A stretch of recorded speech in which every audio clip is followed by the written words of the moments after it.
It's been a while since I've streamed. Before I start, I'm actually going to hide that real quick, and then, there we go. Okay. So, after having super long streams where I've played, Paper Mario, Thousand Year Door, and, like, playing that constantly, I've wanted a nice break. So this time we're just going to chill, chat. I'm gonna read a few spooky stories from No Sleep, maybe even go to, Let's Not Meet, or something like that. I think that's what it's called. I will also be, as far as I know, because I did look over a few of the stories before I chose them, for specific reasons of making trigger warnings just in case, content warnings, stuff like that. You know, if someone will not be able to handle a story, I want them to be able to know so that they can come back later, or know more in particular which kind of stories I can read. Go grab the fire extinguisher. Hello, cats. Alright. Yeah, I've been tired the past week, so we're just gonna talk a bit. And after we read a few stories, I think I'm gonna set up. I have a few questions and stuff that we can talk about and kind of share about. I mean, I heard that's how you do just chatting streams, so maybe I'll be able to carry a conversation. Who knows? But as always, since I always forget to do it right when I start the stream, I am Kootooloo. You can just call me Koo. Time of trigger warnings. Cats. Some of these stories have, like, self-harm and, like, extreme body horror. I'd appreciate it if you didn't, downplay some of that. Or downplay the use of those kind of trigger warnings, because stuff like that is important. Because some of the shit that I chose is heavy. For some variety, and you have to let people know that. Anyway, I'm Kootooloo. You can call me Koo. And while this is a very chill stream, you are all part of my crayon box again, and I'm happy to see you. And I think we will get started probably in a few minutes. I just want to, like, see who comes in, just chat for a little bit, and then we'll start everything up. There's not exactly a full plan on what to do. I know not everyone's life is perfect. And people need to be aware of these situations. I thought you meant it as in, like, shit, special snowflake kind of bullshit. That's why I was like, But yeah, so I guess I'll talk about the kind of stories that I chose without giving too much away. For the majority of them, there's only one of them that I've actually read before. And it's been about a year since I've read it, but it was nice. It's funny, it's kind of lighthearted, it ends, you know, there's a good ending, stuff like that. It gives you some peace. And, that's the only one that I've read so far. The other ones I mostly just skimmed through, just to see if they were good enough. I had gone to, like, a... ADHD, please, okay. I'd gone to this little post where it was like, hey, what's the best no sleep stories that you've seen? Some of them I recognized, others I did not, but they categorized them in ones that will basically ruin your day, because they're that intense, ones that will keep you up at night, ones that will shock you, and ones that are just a good story. So that's where I've gotten most of these from. And I will be saying, like, of course, who wrote them and everything. I need to, while I'm at it, I think I'm gonna set up, where's the text? I guess,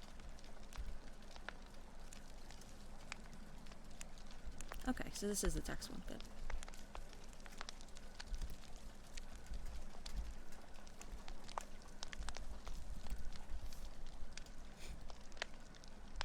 Don't mind me.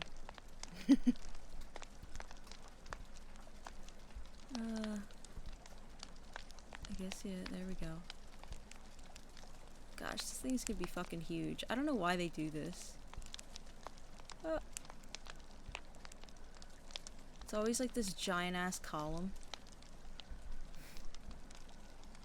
And I think I ran into this issue before when it came to text. Like in one of my streams, you just have someone's name, like Kootooloo or whatever, is like huge in like the bottom right because the text, like, unless you write something in it, you won't be able to adjust it very well. So let's see. Wow! It's huge. No, we do not need it that big. Alright. Oh, wrong thing.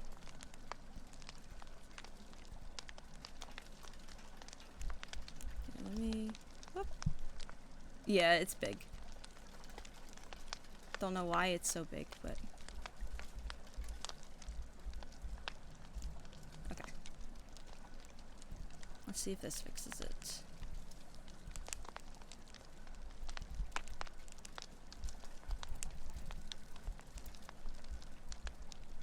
There we go. Yeah, this is fixing it. Content warnings.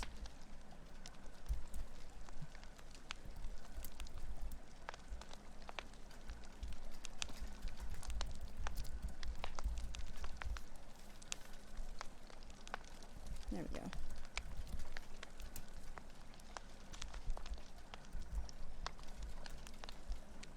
This should work.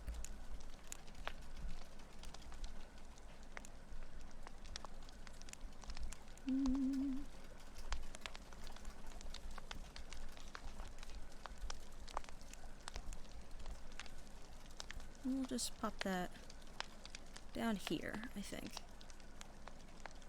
Make that just an no, a little bit smaller. There we go. Spooky. Yeah, I do have some spooky music to turn on, but I'm kind of liking just the campfire in the background, so who knows. Yeah, I've got that. So I'll be writing down, like, what the stories contain and stuff like that, just in general, from what I know. I think there's only a few of them where, like, I think it warrants it, but I still want to let people know, because some of the... I think, yeah, it is really relaxing. Some of these stories, like, they're probably not the best to read on stream, because one of them is... From what I was reading from the comments, it's, like, so insanely, like, scary that they had to put, like, an NSFW thing on it. Not because there was anything sexual related, but because it was that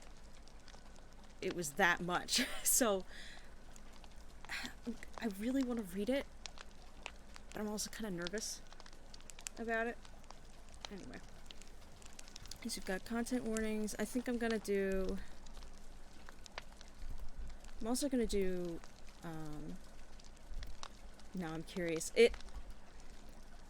If I tell you the name of it, you might look it up and it might spoil it, so I'll get to it when I get to it. It'll probably be in the middle. Like, we'll warm up to it and then get to that and then have something afterwards to, like, calm us down from it. I'm probably gonna do the lighthearted one at the very end, just to, like, soothe, but...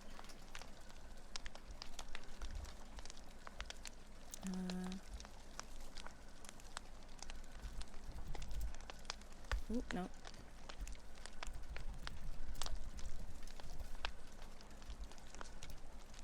Okay.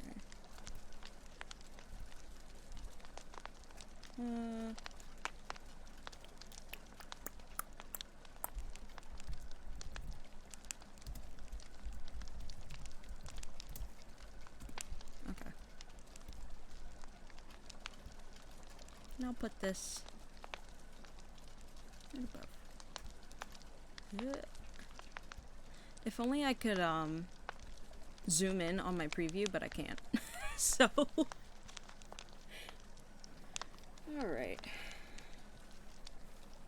I think we should be able to get started soon. I just want to check out, because of course, knowing me, I did not do things very well.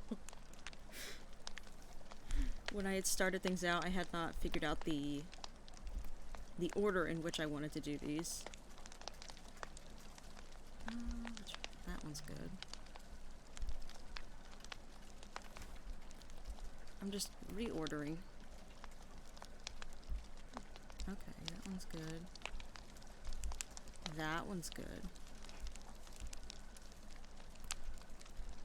I lied, there is one that I actually know of.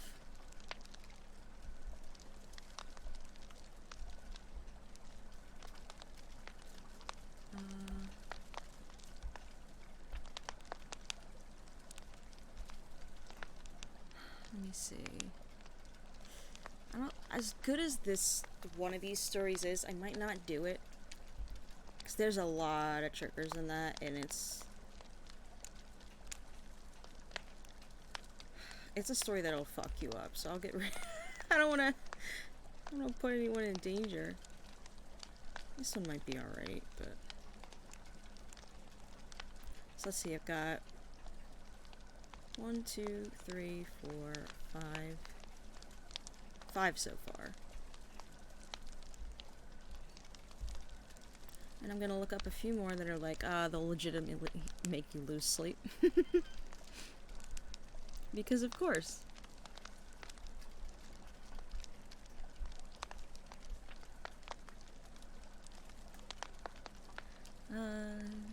Fucked up story better be funnier than mine.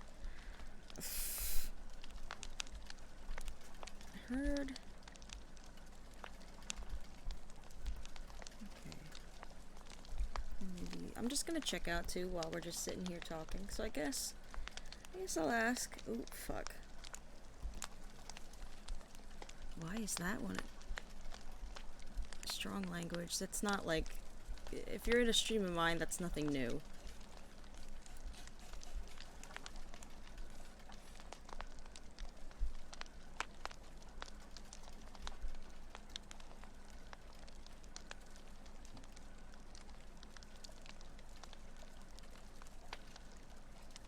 Oh my god.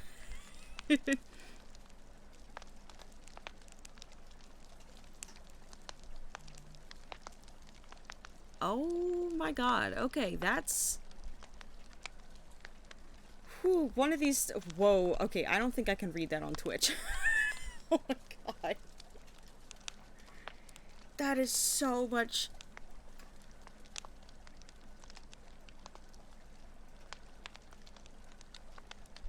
What the fuck? I can't even, like, read out some of the lines because they're, like...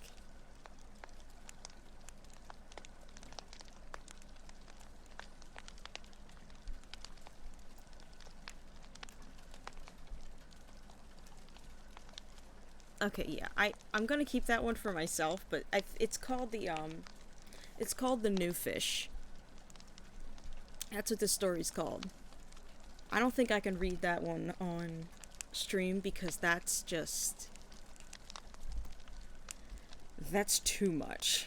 It's not just the strong language. Strong language isn't anything. It's the detail they go in and how graphic everything is. For, like, what happens to these people. Okay.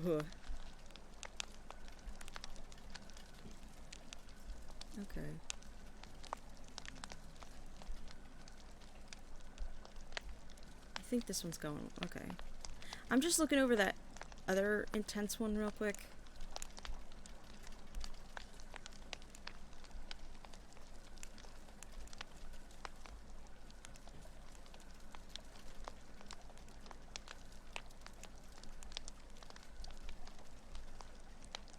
It doesn't seem to be that way. I think it's just the body horror part.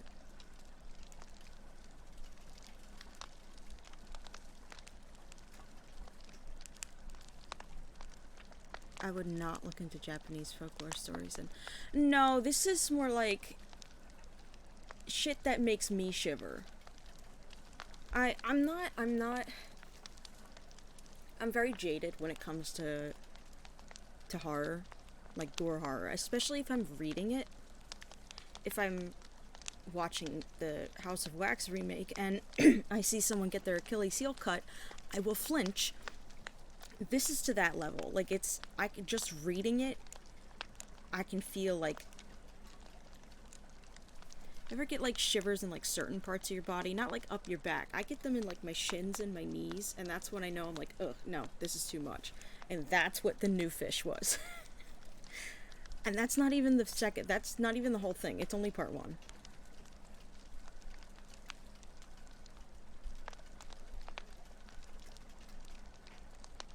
Oh my god.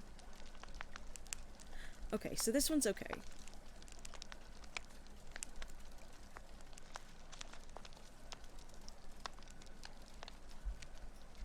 Yeah. It's a little heavy, but it's hard to do tasteful gore. Apparently it's a good story, but I'm also like, huh.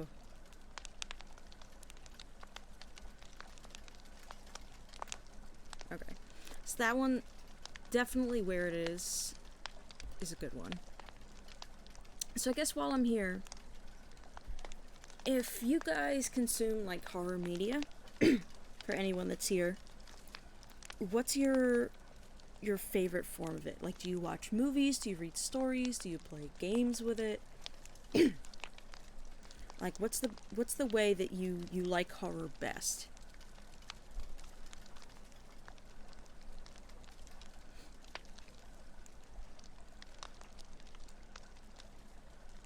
They're a bit louder than my voice? Okay. Here, I'll make it go down just a little bit. Okay. Sorry, I probably need to get closer to my mic. I must be getting, like, phlegm in my throat or something. Let me hold the mic. That should get me a little closer.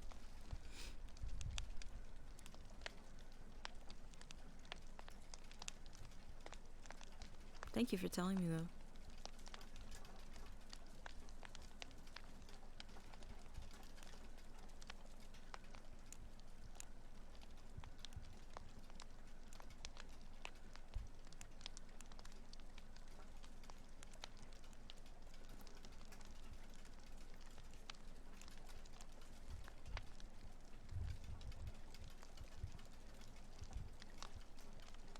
Hmm.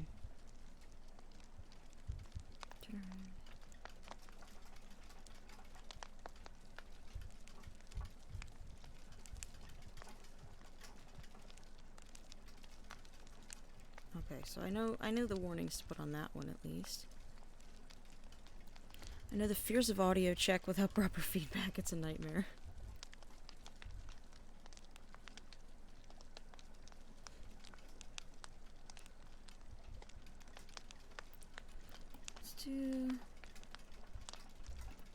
Let's see about this one.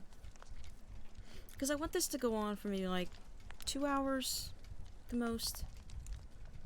And the last time I got through 4 stories in the course of an hour, so.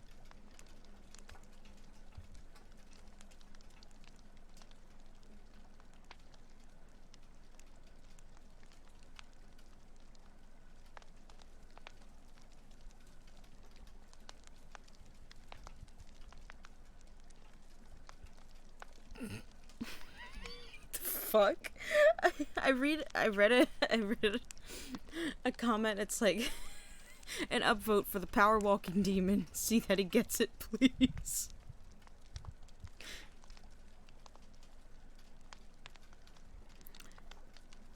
Okay, I think we're good for now.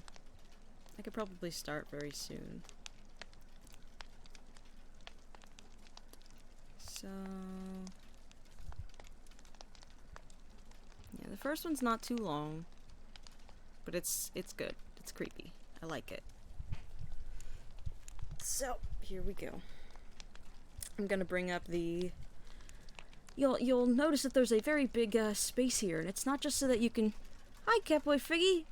Welcome to the stream. You can see here there's a big gap in the middle of the screen. That's not just so you can see the campfire. It's so that you can see this. Because there's one of these stories that I have on here. There is like a visual thing that you need to see in the text in order to like get a part of the scariness of it. So I'm gonna do that. But yeah, this is so that you can read along if you want. So I don't think there's any sort of content warnings on this just yet. Here, I'm gonna update it. Ooh, spoopiness, yep. I'm gonna update the text and the author real quick.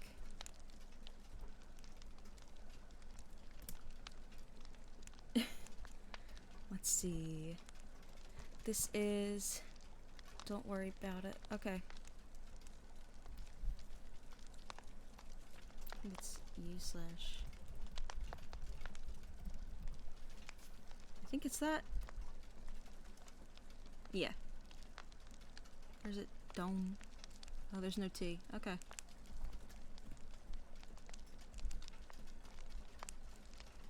Warnings.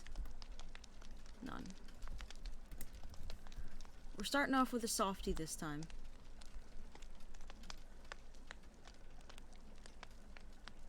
Okay. So we can get started, I guess. Alright. So this was made 8 years ago.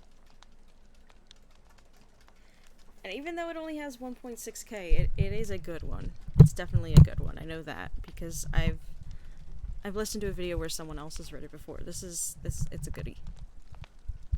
Alright, so let's see. Thank you for visiting Jack in the Box. Chili cheese fries. Shut up. Chili cheese fries. Like 3 milkshakes. Shut the fuck up. You already ordered. I wrote it down before I pulled up. Now let me fucking order it. No one likes being the designated driver, and nothing makes the position of being a dedicated driver worse than when your load of drunken friends insists on going to Jack in the Box. When they finally calmed down, I rolled down my window to find that the woman on the other end was in the middle of a sentence. In the box?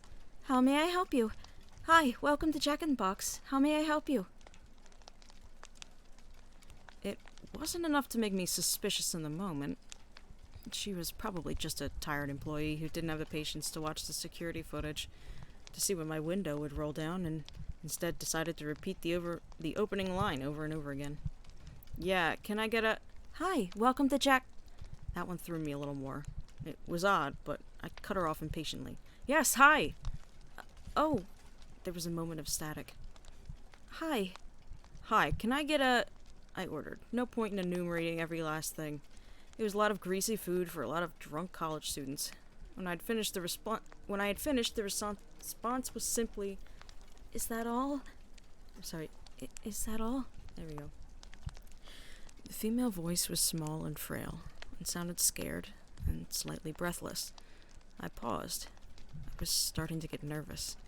There were no other cars in the CVS parking lot. There weren't even any kids loitering around the 7-Eleven, which was usually common at that time of night on a Friday.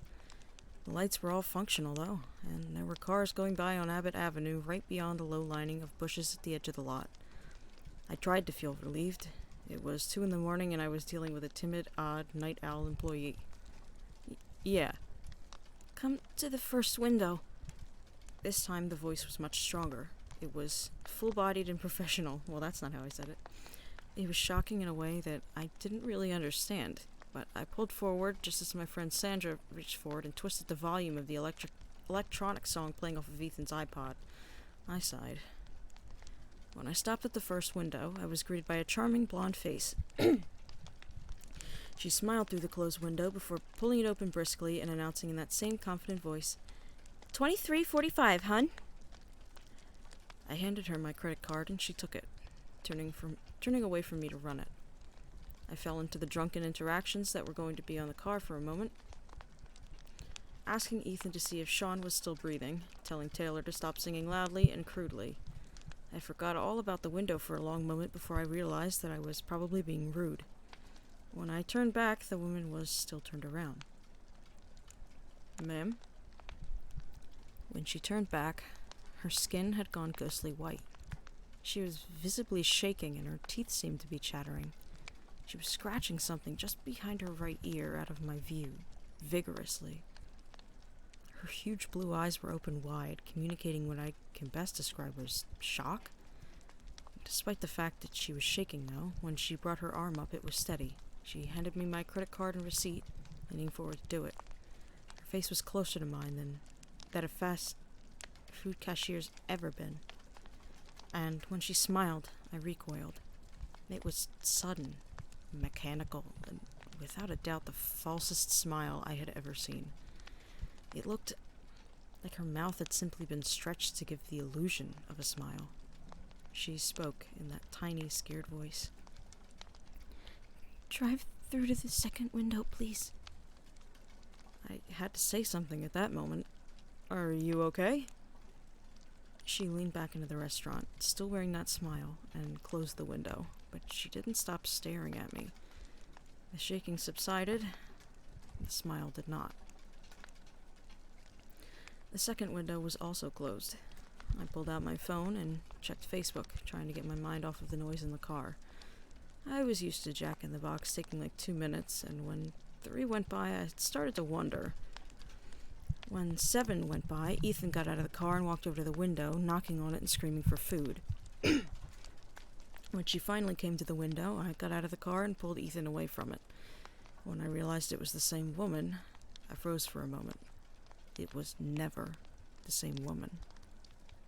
Either it was 2 different people, or they just closed the first window. It was an inefficient way to run a fast food place, and it just wasn't done. Ethan wandered back into the car. She opened it. She stuck out 2 bags, and I took them. She wasn't shaking anymore.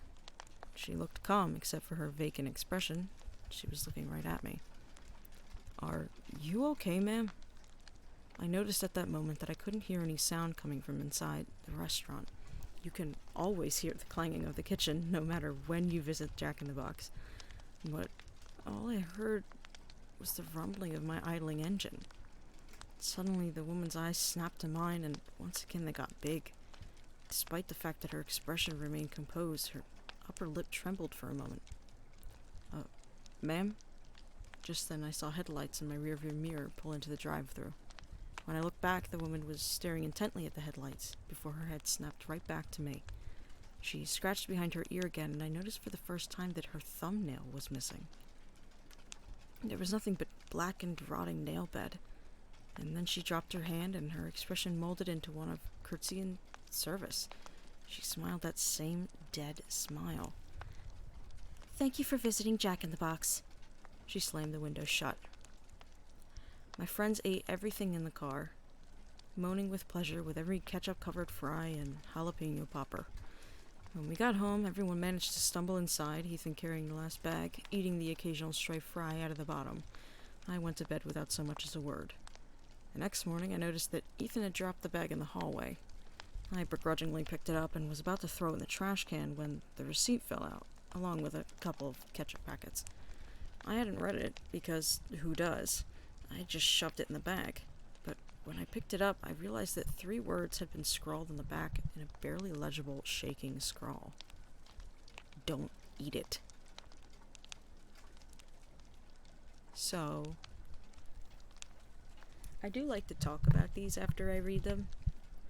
And I'll say right now, there's a couple theories at least that I have about that story. Because she's the only one there.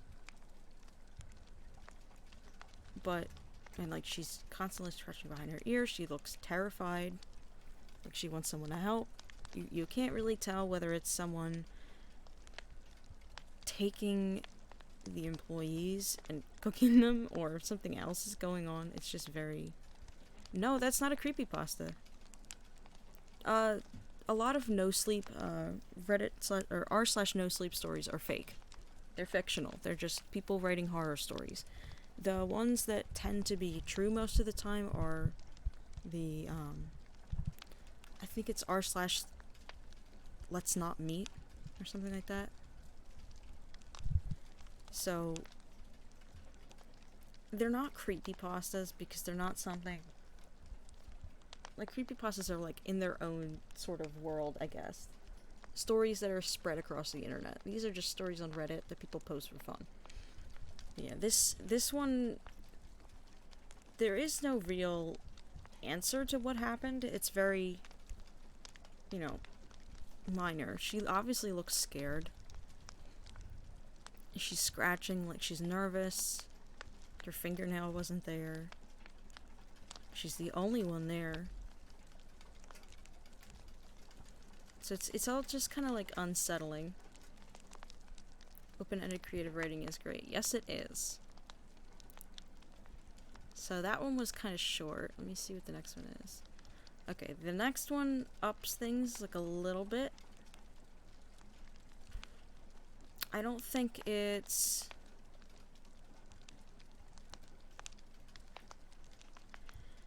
Yeah, this one's a really good one. This is like at the top of a lot of people's lists. So this one's Manson Lyset. Or Menon Lyset. Okay.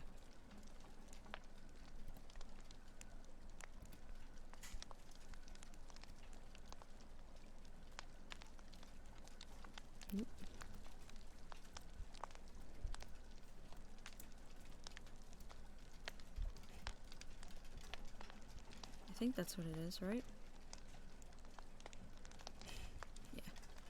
Maybe I'm wired different, but that one did not spook me at all. It's like, well, like I said, there's a warning, you know. It's just a warm-up. If I had gone into the scariest one at first, how does that... that kind of just ruins it. Alright, and I don't think there's any triggers for this one either. Because I know this story, vaguely. So this is a package marked Return to Sender by user Manon Lyset. There's different types of spook. Yeah. Some are more psychological, some are just unsettling, you know. Yeah, psychological ones. Alright. So, a package marked Return to Sender. My neighbor is one of those annoying wannabe YouTube personalities. Over the years, I've seen him cough out cinnamon, lay flat on the hood of his car as it slowly creeps down the driveway, and douse himself in lukewarm water, all the while screaming, "Epic win! Epic fail!" or, "Fuck! Epic maintenance of the status quo," for all I know. It can get tiring to watch him go, and his shenanigans in the pursuit of viral fame. So when he knocked on my door the other day, told me he was going away for a few weeks, and asked that I get his mail, honestly, it was a relief. I can't explain the peace of mind I had knowing I didn't have to brace myself for any of his stupidity for a while. I was always afraid his stunts would end up bleeding over into my life. Things were pretty normal for the first couple of days. He received a few bills, a bit of spam, and what I could only assume was a birthday card. Then one evening, I got home to find a cardboard box waiting on his front porch. In big red letters was written, "Return to Sender." I'm no small fry, but I admit I had trouble lifting the box on my own. It was really freaking heavy. Lugging it across the road to my house was even harder, and I quickly realized there was no way I was going to drag it up the stairs and through my front door. I decided I'd leave his package in my garage. It wasn't like I kept my car in there. The garage door was a piece of shit that refused to open without a good thug and a whack. It was less trouble than just leaving the car in the driveway than it was to fight with the garage door every morning and night. In hindsight, I should have set the package down while I struggled to open the tricky door, but you know how it is when you've got a good grip on something. No point in setting it down if you don't have to. It was as I kicked the door for a third time that I lost my grip on the package, and it fell to the ground. I heard a light crack inside. Shit, I cursed. I hope I hadn't broken anything important, but figured I just wouldn't tell my neighbor about it and let him assume the break happened en route. Hands-free, I finally managed to get the garage door unstuck, and boy did it screech in protest as it rolled up and over me. I dragged the box the rest of the way, setting it in the corner for whenever my neighbor would come back to claim it, and then I forgot all about it. Until a few days passed, that is. I'm not exactly sure how long it took for the smell to waft in from the crack under the garage-to-house door, but it came in slow progression. It was a sickly sweet odor, similar to a skunk. And for the first few days after I smelled it, I genuinely assumed that's exactly what it was. Roadkill that had left its mark on my house. It was only when I realized the scent was growing more intense instead of fading that I went looking for a source. That's when I opened the garage door, and that's when the odor knocked me back, holding my nose. The culprit wasn't hard to identify. The only change in my garage was the box in the corner. I remember thinking it must have been one of those meat-of-the-month subscription packages. The meat must have gone rancid from being left out of the fridge so long. How much meat could have been in there for the box to be so large and heavy? An entire freaking cow? I covered my nose as I approached the box. A pair of scissors in my hands. I probably wouldn't have needed to open it, as it had become soggy enough at the bottom to poke through with a finger, but I wasn't about to poke my finger into spoiled meat juices. That soggy bottom was the reason I had to open the box in the first place. If I tried to drag it out whole, everything would spill onto the floor. I was going to have to dump the pieces of meat one garbage bag at a time and take them down to the dumpster, a process I wasn't looking forward to. My scissors tore through the tape along the top of the cardboard box. I thought the smell couldn't get any worse, but as I flipped the flaps open, I discovered a whole new gamut of stink. It was like opening a burning oven, but instead of a heat wave, I was met with waves of piss, sweat, shit, and putrefaction. It was so bad that I staggered back and had to force down the puking beginning to guzzle out of me.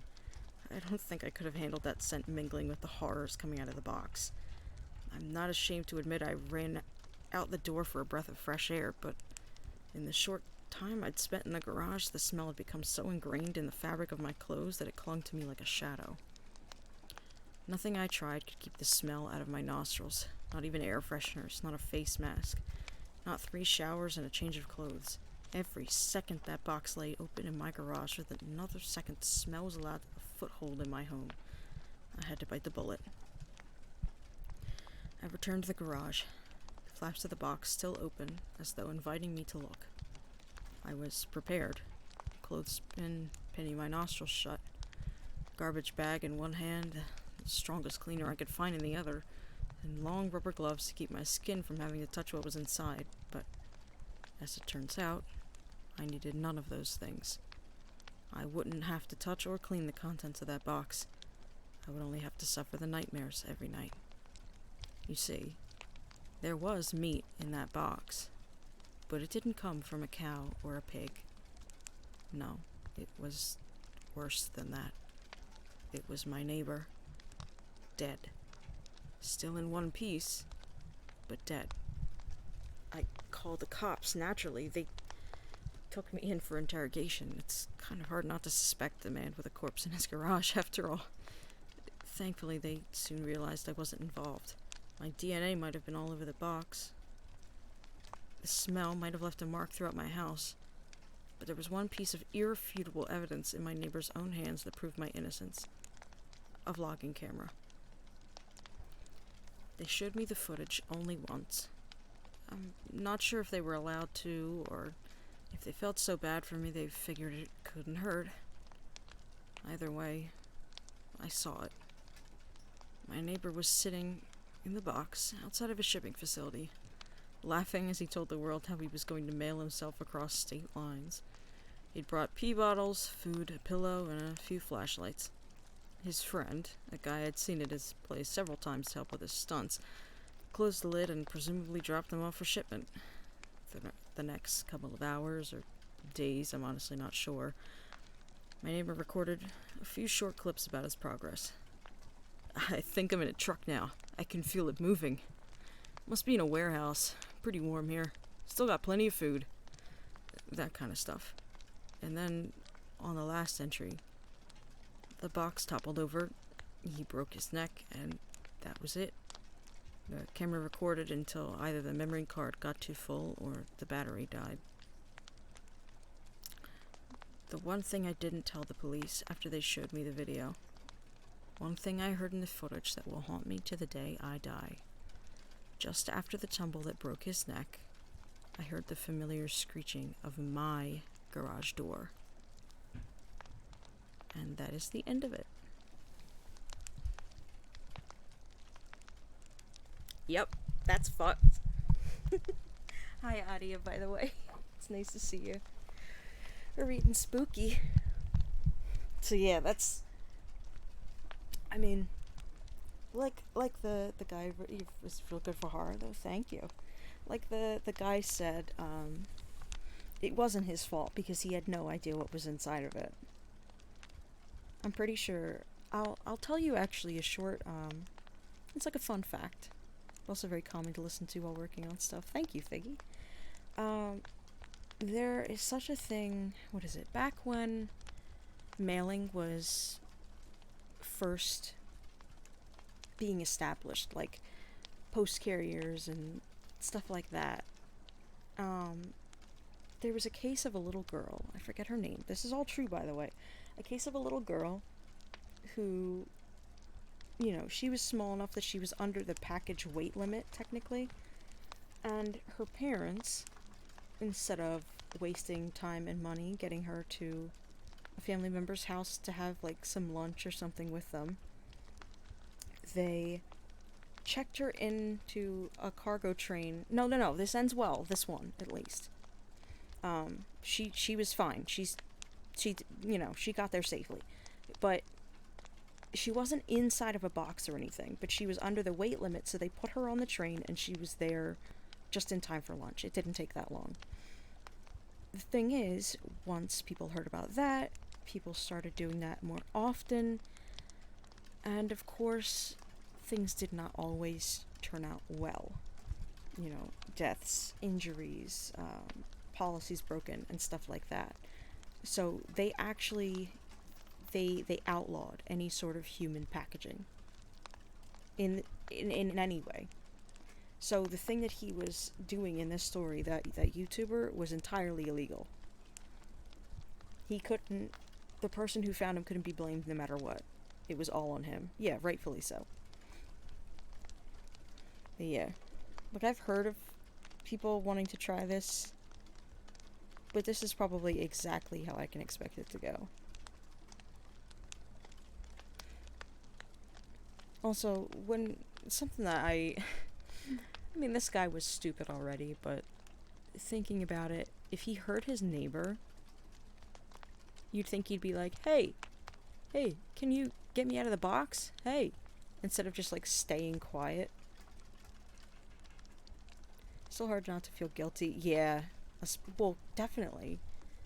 I mean, technically, he was what caused his death. It's just not his fault that it happened. But yeah, that's...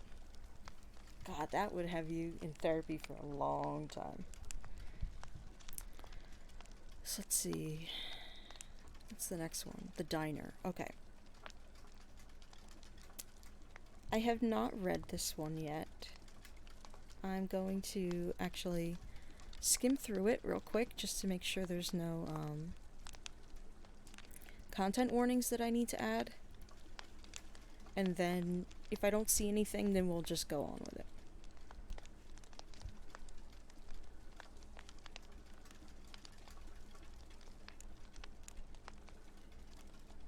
It doesn't seem to be. It seems like a pretty, like, normal one, to be quite honest.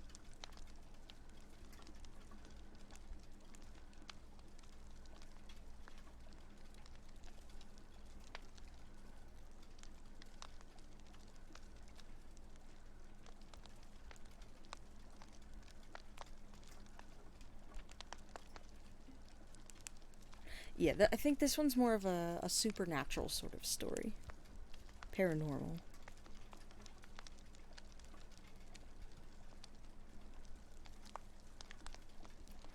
Yeah, this one should be fine. I don't think there's any content warnings that this one is gonna need. So let me get, when I talk for the spooky stories, I kind of like, grip the stand of my mic so I can hold it closer to my face. Let's see. Molly Jean. Thank you, Shea, for following. Welcome to the Crayon Box. I hope you enjoy your stay here. We're reading some spooky stories. I'm just getting set up for the next one. Let me see. What was their name again? Molly Jean. Okay.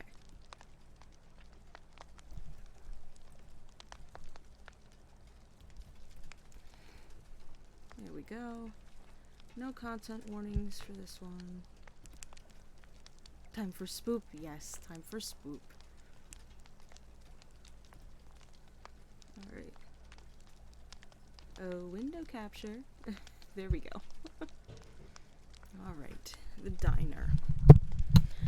This one sounds pretty cool from what I was skimming through. Posted by user Lolly Jane 7 years ago. This is an oldie. The diner. I just don't know what to think. Maybe someone here can tell me what happened. My husband and I live about 7.5 hours from where we grew up. Since most of our family and friends still live in or near our hometown, we can be found driving the usually boring route home several times a year. We normally try to limit how often we make the drive, not because we don't want to see our families, but because we are consistently trying to make our house look better, and weekends are the prime time to do that. It's also prime time for trips home. The last 2 years have been riddled with weddings and all that comes with them. Last year, barely a month went by when we weren't making at least a weekend trip home. Sometimes longer trips are required. This year hasn't been quite so bad, thankfully. Before I get too far, I should mention that it's not just my husband and I. We also have a dog, a St. Bernard to be exact, named Gatsby. He weighs in at about 150 pounds, and we always take him on the trip with us. He's good in the car, usually just lays in the back seat, which we keep folded down for him. It was during one of these trips that something bizarre happened. To be fair, my husband and I and Gatsby live a happy but average life. We are both level-headed, believing in researching things before we make a decision, gathering facts, reasoning with each other and ourselves. Neither of us is really taken to flights of fancy, unless you can count bold paint choices on the walls of our house. Our level-headedness is what makes this all so strange. As I previously stated, we'd driven this particular path dozens and dozens of times, stopping along the way for the use of a restroom or to grab a bite to eat or to stretch our legs. Normally, we tried to be careful about where we stopped, even in the daylight, but from time to time my bladder wouldn't cooperate with our carefully laid out plan. People always ask how Gatsby does in the car, and I laugh and say, we stop more for me than we do for him. But it's entirely true. It doesn't help that while I need a restroom constantly, I have a paranoia of public restrooms. Too many horror movies maybe, or maybe I was a germaphobe. Because of this, we tend to stick to well-lit, busy gas stations or fast food restaurants. Sometimes that is impossible. Like this time. We had been driving for hours, trying to get back to our home after a trip to a town where we grew up. We had left late in the day, which wasn't normal for us, but some things couldn't be helped. Gatsby was sound asleep in the back seat. My iPod was blaring some weird indie music that my husband tolerates because he loves me. It was balmy outside, not too hot, not too cool. We had been driving with the windows down. I have to use the restroom, I said to my husband, who sighed. How much? Pretty urgently. Just hit me, I replied. The next rest area is about 20 minutes away. I'm 100% sure that I cannot make it 20 minutes. I may not be able to even make it 5, I said, my voice slightly higher than usual. All right. There's a sign that says there's a restaurant at this exit. We'll go there. I could use a cup of coffee anyway. That man has the patience of a saint sometimes. Most times. We took the exit, an unfamiliar exit that neither of us remembered taking before. The restaurant was further away than we thought, but it was the closest thing, and things were becoming more urgent by the second. This was not a customary stop, filled with bright lights and bustling people. It didn't meet our usual requirements, but hopefully it would have a bathroom. Thank you, Audia, for following. Oh. Okay, where was I? After driving about a mile on a relatively dark road, we saw the white light of the diner. This late at night, we wouldn't expect to have many patrons, but it seemed to be rather busy, with several cars in the parking lot, and as we got closer, we could see people milling about inside. It looked almost brand new, stark from the outside. I wasn't brave enough to go in alone. I never was. So we rolled down the windows for Gatsby, promised him a walk before we started on the road again, and headed inside. The happy din of a restaurant filled our ears as soon as we walked in, while the scent of food washed over us, making both of our stomachs rumble. It looked clean enough, which was high on the list of requirements. Booths lined along the tables or the windows, and tables dotted the white and black tiled floor. Some of them full, mostly with men, big, burly truck drivers. Some had couples, some had families. There was a low counter you could sit at with a pastry case on it. A window showing the cook busily working. Waitresses in peach dresses with white aprons. For a moment, I thought we'd somehow trip back in time, but I love those little retro places. With a casual smile at my husband, I hustled to the restroom, keeping my head down as I walked. I found the appropriate door and pushed it open, finding nothing unusual on the other side. I proceeded with what was required. When I finished, I went to the sink to wash my hands, with the pleasant buzz of the lights overhead. I was expecting a text message from my best friend, so before I left the restroom, I checked my phone. How strange, I thought to myself. I thought I had a full battery. Why did my phone turn off? When my attempt to turn it back on failed, I inwardly groaned, knowing I would have to plug it in once we were in the car. I made to leave when something moved in my peripheral. I was startled and looked around laughing at myself. Nothing was there. I was alone in the restroom. I swung the door open and blinked back the light, seemingly so much brighter than it had been in the bathroom. True to form, my extrovert husband had settled at the counter next to an old man with a graying beard and struck up a conversation. He was friendly, finding something to like about almost everyone he met. When he didn't like someone, it was a good barometer for me, as there was always a reason. Have you ever had one of those moments when things just don't seem right, but there's no logical reason? This was one of those moments for me. The lights seemed too bright. The restaurant seemed too quiet. The patrons seemed to be watching us far too intently. I was uncomfortable, which wasn't unusual for my natural introverted personality. I glanced out the window to see that Gatsby was sitting in the back seat, peering at us from the car, which served to calm me slightly. At least he didn't seem bothered by the diner. While my husband continued his conversation with the old man, I surveilled the pastry case. The pies were unnaturally pretty, with neat lattice across the apple and cherry pies, and fluffy whipped cream on the banana and mile-high meringue on the lemon. Since my husband already had 2 coffees, I flagged the waitress and asked for 2 pieces of apple pie. She smiled sweetly and neatly sliced 2 pieces, putting them in a to-go box. I glanced out the window to check on Gatsby, but when I turned back, I saw that the apple pie didn't look like it had been cut at all. Thinking to myself that it must be a different pie, I shook my head and walked back to my husband. I couldn't see a clock in the diner, so I tried to turn my husband's phone on to check the time, but it wouldn't turn on either. "Battery ran out," he said before returning to his conversation. "Mine too," I mumbled, thinking that it was awfully strange. I turned so that I could watch out the large front windows, but also so I could slyly observe the rest of the patrons. The crowd hadn't thinned at all. Everyone was in the exact same spot they were when we arrived. All of them quietly eating. Too quiet. The only conversation seemed to be right next to me, between my husband and the old man. I frowned. That's when something caught my attention. The reflection in the windows, or rather, the lack of one. I could see myself, I could see my husband, but I couldn't see anyone else.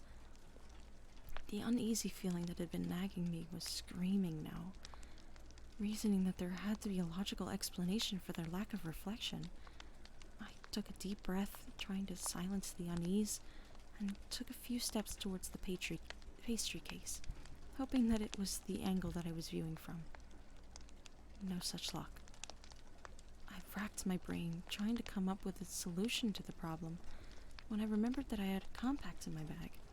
I wrestled it out and turned my back on the patrons, pretending to check my makeup.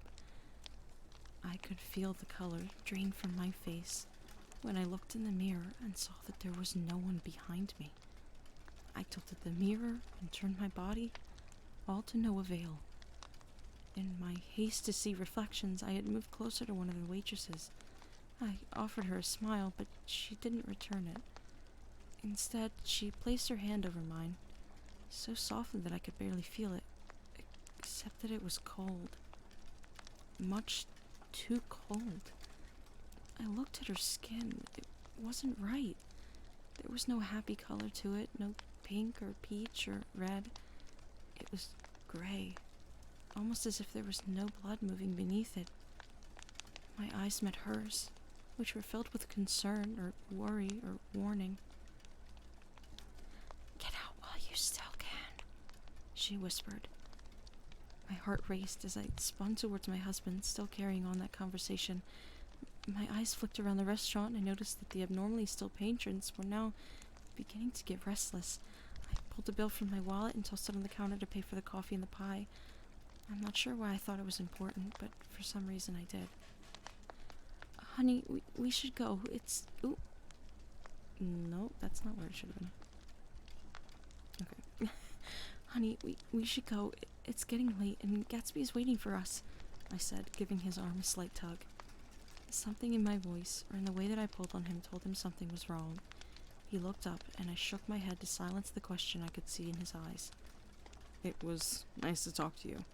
Thank you for the advice," he said to the old man. I practically ran from the diner, bursting outside, gulping in the fresh air. I yanked open the door and got behind the wheel, not even bothering to adjust the seat before buckling my seatbelt.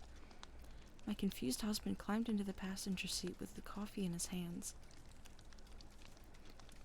"We have to walk the dog," he complained, putting the coffee in the cup holders.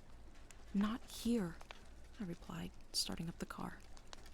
Gatsby had begun to growl low in his throat, something my happy, friendly dog rarely did. I was terrified to look up, so I put the car in reverse and hit the gas, sending gravel and dust flying all around us. What are you doing?" my husband asked, as they pulled out of the parking lot and the tires hit the pavement of the road. "Look!" I shouted, having looked back at the diner for the first time. The patrons of the diner were all pressed against the windows now, their skin sickly gray, their eyes blood red. "Go!" he shouted. I sped away from the diner, chancing a parting glance in the rearview mirror to find nothing but darkness behind us. I roared onto the highway, my nerves shot, terror curling through my body. My husband's silence was all I needed to back up what I had seen. Knowing that I shouldn't be driving, at the next busy exit, I pulled into the gas station. My husband remained silent while he took Gatsby out for a walk and I filled up the gas tank. Not wanting to chance the coffee or the pie, I threw them both out and went inside to get something. "Excuse me, can you tell me anything about the restaurant one exit back?" I asked, as I paid for the new coffee and snacks. "Restaurant?" the clerk asked. "It's a cute little retro place, about 9 miles north," I replied. "I think it was called Crossroad Cafe." "There's no restaurant around here called Crossroad Cafe," he replied, handing me my change. "Are you sure? It looked new." "I'm sure." I frowned, grabbed the sack and the coffees, and turned to leave. I was just about to go through the door when a truck driver stopped me. "Crossroad Cafe?" "Do you know it?" "It burned down about 30 years ago. The doors were locked or blocked or something. No one could get out. There were no survivors." "Did they rebuild it?" I asked, a sinking feeling creeping into my stomach. "No, miss, but should you see it again, you shouldn't stop. They won't let you go twice," he replied, heading toward the back of the store. And this one, I liked this one. This is a little brain tickler. So they all, just going over this story again to see just what we read and everything. Doors were locked or blocked. No one could get out, and there were no survivors when it burned down. And their skin was sickly gray, and their eyes were blood red. which is kind of odd. But what strikes me is the waitress that talked to her and was like, "Get out."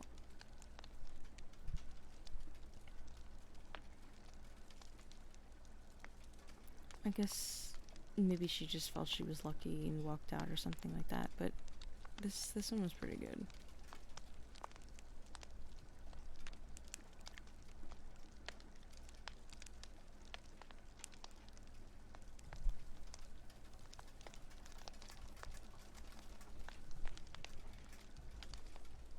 Apparently there's the truck driver seems so matter of fact about the blaze.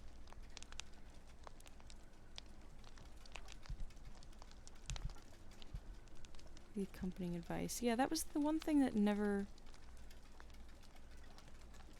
That was the one thing that was never explained. They were talking and he asked for advice, but I wonder what the kind of advice was. Oh. Huh. Okay, this comment's kind of cool, actually. Let me see. This is unrelated to the story, but if you eat a packet of salt, you won't have to pee for a very long time. I do it on semi-long car rides when there are no women. I just tell everyone that we aren't stopping, eat the salt, it'll help, and then we drive the whole way through. It has never failed, even if you continuously drink something during the trip. I'd rather burn that diner down than down a packet of salt.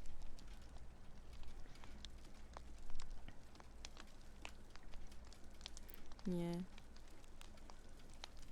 I'm guessing that trucker got out once also. Creepy as hell. I wonder what you saw in your peripheral vision in the restroom. So yeah, that was interesting. I liked that one. Let me see. The next one is... That's the biggie.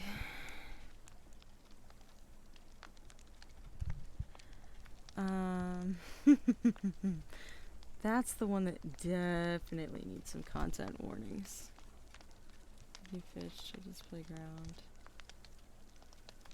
I guess we'll do calls from my girlfriend, children's playground, and then the pancake family. Okay. So, I'm just gonna take down the window capture for a second while I change the credits.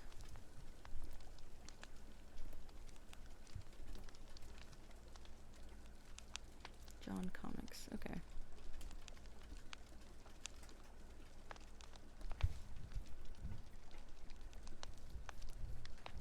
That's what it is, right? Yes, okay. And I don't think there are any sort of content warnings that we need for this one either.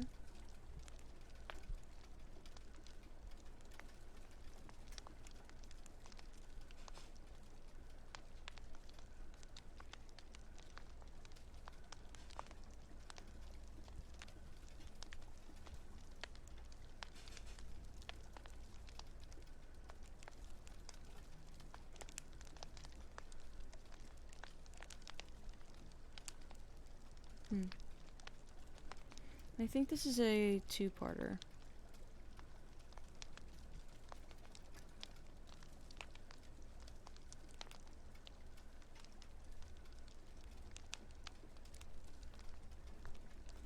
This one seems, at least this, I'm just checking to see, because it's a two-parter, so of course I'm probably going to read both pieces.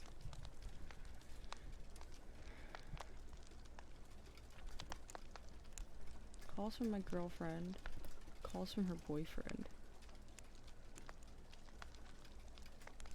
Let's see.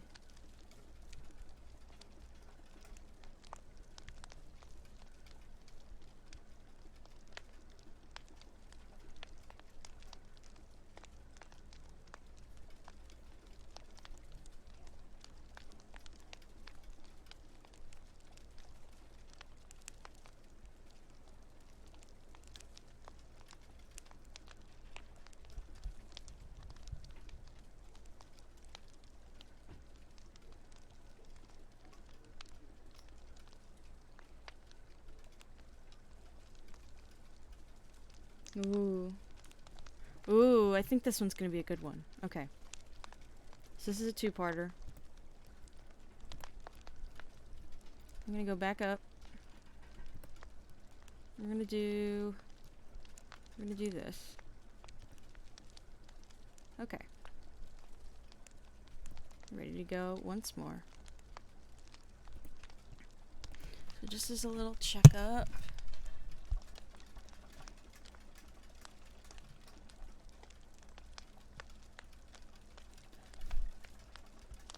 It's fine. We've got someone watching. That's good.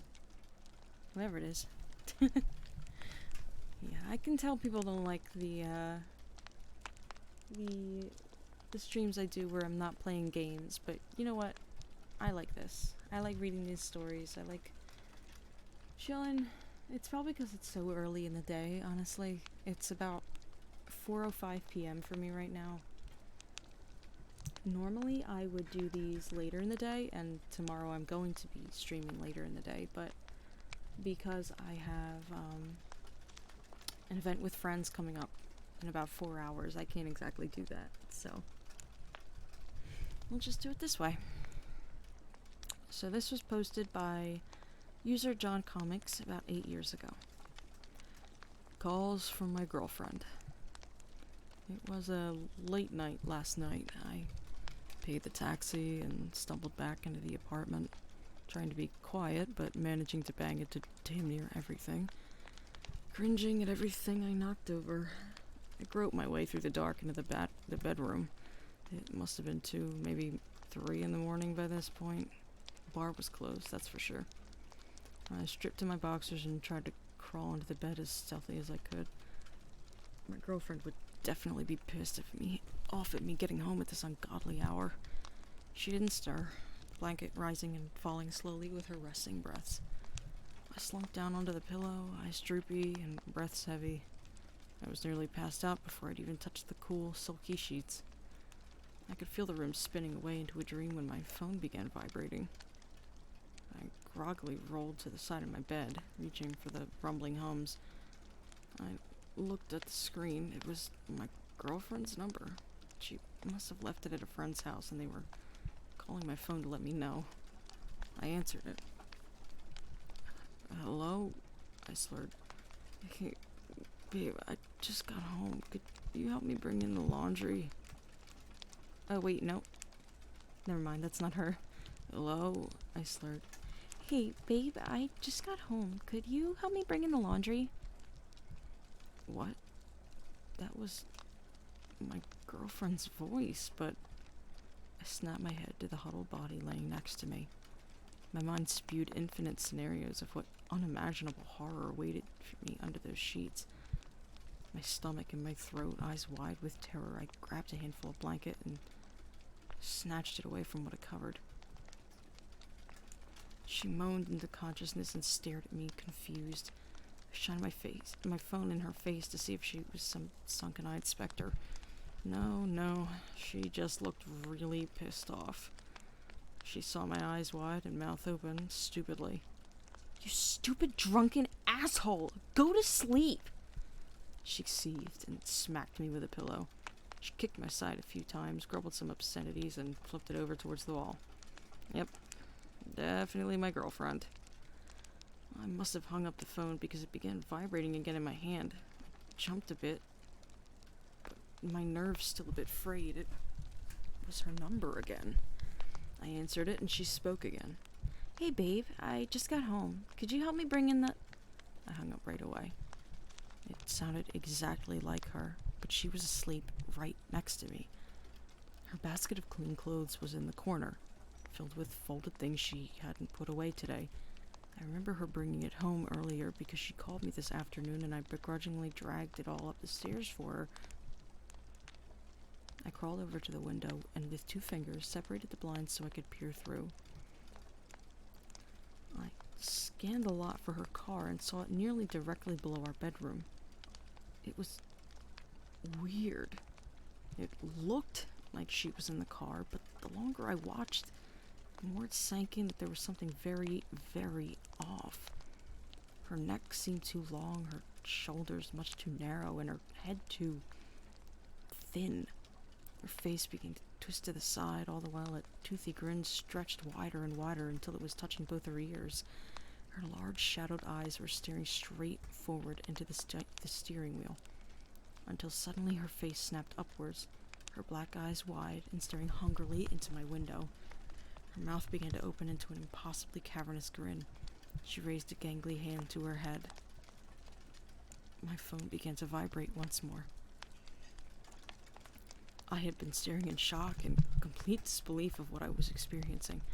The light buzzing in my hand jolted me back into reality. All the air left my lungs. I collapsed next to my girlfriend and shook her awake, still in her tired stupor. I shook her harder, grabbed her by the arm, and pulled her to the window. "Babe," I whispered, nearly in tears. Look inside your windshield." She looked around for her car, and then she saw it. "John? What the—" She began to speak, looking very worried. In a split second, it changed to a twisted grimace of pure terror, her suddenly bursting into a shrieking, hysterical sobbing. She shoved her head into my side, my arms pulling her close to my abdomen. Unable to look away from the window, I watched as the thing inside her car opened the door and power walked away, unnaturally quick, towards the forested lake to the left of the apartments.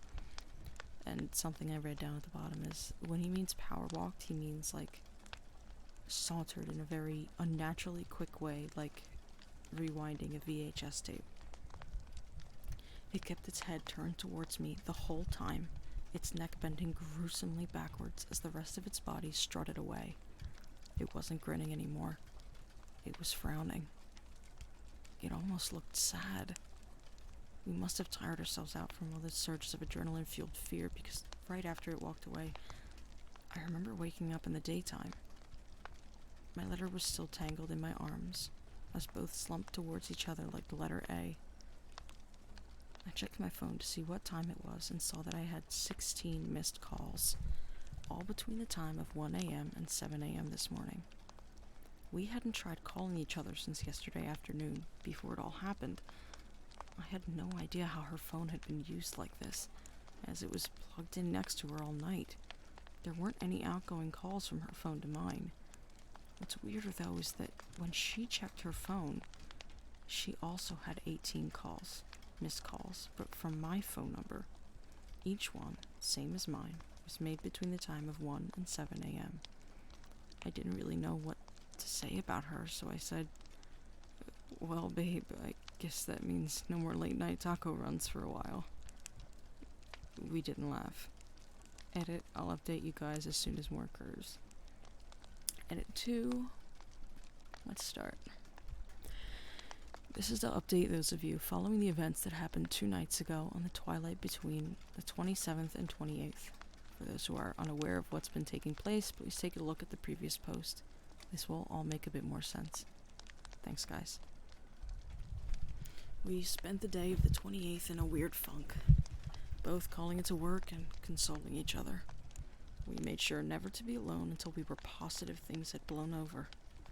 That night, I typed up everything that had transpired the day before. People seemed very interested, and we gleaned a few ideas from the many user comments. There were endless theories on what the creature could be, how we could combat it, how we could stay safe. A few things were clear. This thing was mimicking Megan and could potentially be mimicking me as well. It wasn't a nightmare fueled by alcohol, as all the proof was there in our phones and in her eyes that morning. Nothing odd happened that evening on the 28th. After I finished the story, I checked my phone and went to bed. We woke up the next day. No missed calls on either of our phones. Feeling a bit better, Megan went to work and said she'd be going to a friend's afterwards. That worked for me, seeing as I'd be at work for an evening shift until late. I didn't want her to be alone, and neither did she. Work went slow. Customer faces coming and going in a painstakingly long blur. On my lunch, I grabbed a meal and went to text Megan, checking up on her. The screen stayed black. My phone was dead. I'm just gonna give it a minute because I need to take a drink. My throat hurts.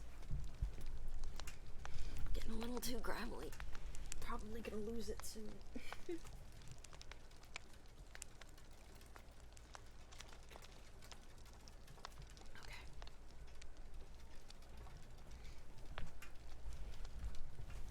Here we go. Much better. Shit. I must not have plugged it in before I slept last night. An aggravating habit of mine that occurred all too often. I finished my food, went out back to have a smoke, and worried about my girlfriend. A few hours later, my shift was wrapping up. It was dead at that point, so I was able to leave a few minutes early. I raced home, flung open the door to the apartment, and jammed the charger into my phone. A few nerve-wracking minutes went by as the phone built up power. It lit up, the small Apple logo emblazoning the screen. I watched it intensely, waiting for the lock screen to appear, waiting to see if any nightmares had come true over the last 8 hours. The lock screen came up and I read the message on the front. 5 missed calls. Uh-oh. I went to dial call Megan back and got a shock when the phone began to buzz. Incoming call from Megan. Oh Christ, this is it. Let's see what's really going on here. I tentatively brought the phone to my ear and answered it. Hello? I whispered, shaking, expecting to hear something about laundry. Babe. It was her. I'm almost in the neighborhood. I got your call that you were leaving work early, but you hung up before I could say anything. I didn't know when to come home, and I didn't want to just get there alone. You weren't answering your phone, so I just waited until you were off work, so... Chills shot up and down my spine. My voice, hoarse with sudden panic, screamed at her. No! My phone has been dead since I got to work. Turn around right now and go back to your friends. Stay there! She let out a little scream. I heard the squealing of tires in the background as her car pulled a U-turn. Oh my God, babe. That means it's there right now! She shrieked in panic. I know, Megan. I'm gonna be stuck here for tonight. You stay put. Stay safe. Please. I love you. I love you too. I'm so scared, John. I'm so scared. Me too. With that, I hung up. I promptly went to the cabinet and took a shot, then another. I thought about what she'd just said, how it was here, right now, waiting somewhere for her to return. I went to the balcony and moved the blinds open a little. Nothing seemed out of the ordinary. It started to dawn on me that something had called her this time, mimicking me. That meant there was either one thing trying to fool us both, or two things targeting us singly. I looked down towards my car, anxious as to what I'd witnessed. It was parked farther down in the apartment complex, and I couldn't really see anything from the window. I sure as hell wasn't going out to check either. The couple drinks I'd had put me in a fuzzy, sleepy state. Not drunk, just overwhelmingly tired. I texted Megan, making sure everything was okay, and passed out in my bed. It wasn't good sleep at all. I jerked awake every hour or so in my bed for no reason. Each time I awoke, I would check my phone. No missed calls. I turned the phone to a ring setting so that a call would wake me up, in case Megan had an emergency. I checked the phone and drift back off into an uneasy sleep. Wake up, repeat. This kept going until 4 a.m. this morning when my phone made a loud beep. Megan had texted me. Hey, I'm just gonna head home now. Nothing weird's happened and I work in 4 hours. See you soon. What was she doing? I had explicitly told her to stay where she was. It wasn't worth the risk to sleep in a familiar bed. If she was tired, she could goddamn call into work. She was running the risk of running into that monster outside her car door. Seriously, what was she thinking? I called her. No answer. Again, no answer. I texted her telling her to turn back around. She didn't pick up or respond to anything I sent her. I did this for about 20 minutes when my phone rang. It was her. I did this for about 20... Oh, yep. I answered it and spat, "What the fuck are you doing? Get away from the apartment!" There was a pause, and then the most blood-curdling shrieks I've ever heard came through the speaker of my phone. It was Megan's voice. Megan's screams of terror. It went on for a few moments until she bawled. "Oh my God, please help me. It's got me." It's got me. The terrifying words replayed in my head endlessly. It's got me. I jumped up instinctually, dropping the phone to the ground. I flung the bedroom door open, grabbed a bat from the closet, and stomped out to the front door into the apartment complex hallway. Every qualm I'd had about facing this thing had disappeared the moment I got that call. I was trembling in rage. It had Megan, the girl of my dreams, the kind of woman that made a life worth living. I was going to destroy this creature. I was going to stare into its ogling black eyes until I saw the terror that it had once instilled in me. It would fear me as I once feared it, and when that hopeless, soul-absorbing fear flashed across its gaze, I would beat it until there was nothing left but a stain on the concrete. I walked out of the apartment into the cool night air. The wind was calm. Everything was still. Gripping the bat tightly in my hands, I stalked between cars in the parking lot, calling out for Megan. My eyes darted to and fro, scanning the vehicles for Megan's red sedan, searching for her, searching for it. I must have walked the perimeter 3 times before I realized that Megan's car wasn't there. She wasn't here. Thoughts raced in my head. They'd found her at her friend's home. They caught her while on the road. She could be anywhere. A sinking feeling of fear overpowered me. What if she hadn't called me at all, and this was a trap for me? Any bravado I had disappeared. I ran towards my car, dropping my bat while fumbling with the car keys. I stood outside the door for a moment, fingers trembling. Trying to find the right key, I looked up to unlock the car when I saw someone staring back at me. It was that same sinking feeling in your gut when you almost fall backwards out of a chair, that sudden jolt to your consciousness. My first thought was that it had gotten in my car and was waiting for me. I did a double take and looked at the person. My fear subsided a bit when I realized it was Megan. She must have gotten into my car to escape whatever was after her. Her face was normal, her green eyes, the narrow chin. It was really her. I yanked open the door and told her to hop in the passenger seat, but she didn't budge. She looked at me and smiled. Something felt off again. She opened her mouth and spoke to me. "I'm so scared, John. I love you too. I just waited until you were off work." "I'm so scared, John. I love you too. I just waited until you were off work." Each sentence she spoke was disjointed, the inflection varying widely from each punctuated phrase, one of fear, one anxiety, one normal. Her lips didn't match the words coming out. I stepped back to the end of the car, horrified by the obvious. This wasn't Megan. I'd been duped. Its trick had worked. It got me.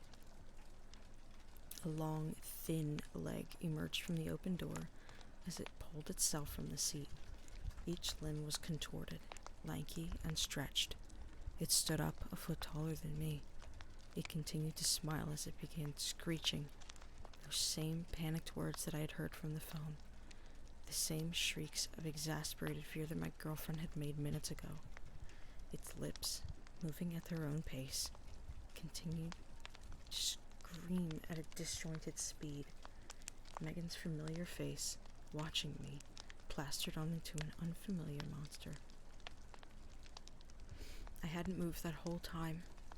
There just aren't the right kind of words to explain what ran through my head. It was empty, blank, devoid of analysis. I just watched, unable to function as she towered over me. I took a step forward at the same frightening, unnatural speed as days prior.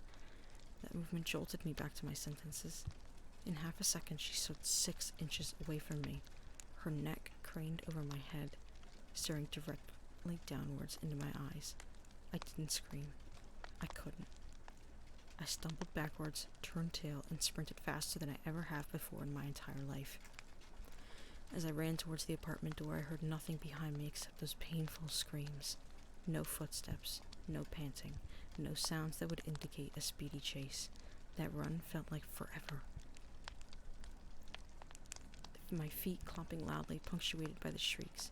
On the last stretch, stupidly, I turned my neck around to catch an eye of what was behind me. It was right fucking there.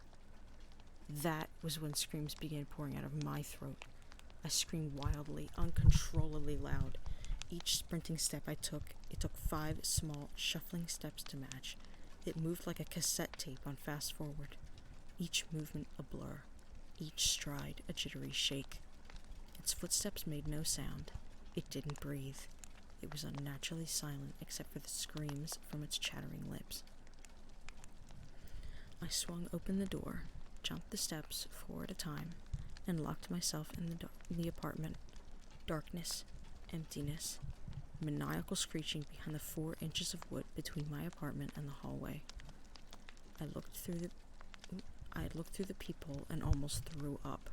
On the other side, a big green eyeball was staring back in. It had followed me up. It was outside my apartment. I went in my room and cried for the rest of the night, gasping sobs escaping it. Each tiny thump I heard. There were no calls on my phone, no texts, nothing. I sat against the wall, knees tucked under my neck, shaking. I stared at the phone until the night took me to sleep. That was last night, or very early this morning, I guess. I woke up screaming to the sun filtering through my window. I stumbled to the bathroom and opened it. Nothing. The closet. Nothing. I checked every nook, every little hiding spot that I knew existed in the apartment. Nothing. Nothing. Nothing. I crept to the front door, shivering as I raised an eye to the peephole. Nothing. I swung open the blinds to the balcony and stepped outside. There was nothing but a few neighbors leaving for their morning commute. No screams, no gangly doppelgangers. There was just nothing. Still very upset, I went back in the room and checked the phone. I had one missed text message from Megan. Oh, thank God. I sighed in relief. She was okay. Through all the bullshit that happened just a few hours ago. She was okay. I looked at the message. Nothing weird's happened, and I see you soon. I threw the phone at the wall and broke down once more. At the time of writing this last sentence, which is 7:38, she still hasn't come home. That is what worries me the most. Ooh. Hi, Shai-chan. Sorry. I'll just say something after. I'm real close to finishing this. That is what worries me the most, because if these things can only mimic things they've seen or heard from us, then what had happened to Megan to make her scream like that for so long? And that's the end of it. Oh boy. Hi, Shai-chan. It's nice to see you here. We're just having a little spooky session. My throat's hurting a little bit. I gotta do more in the girl voice so that it doesn't hurt my throat. Okay.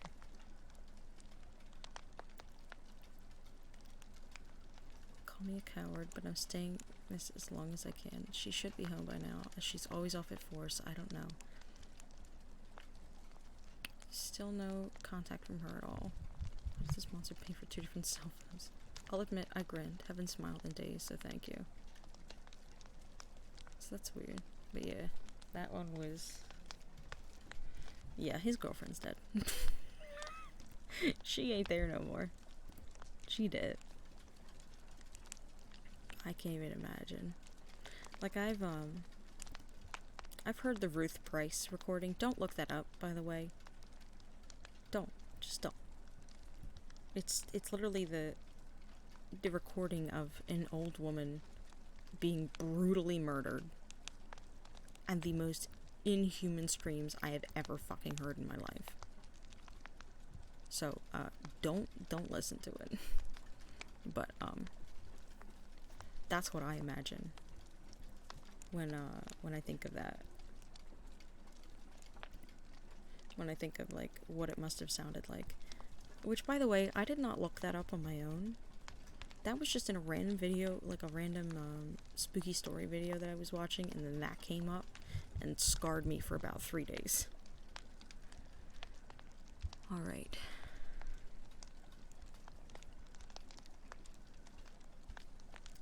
This one's another short one, I would say.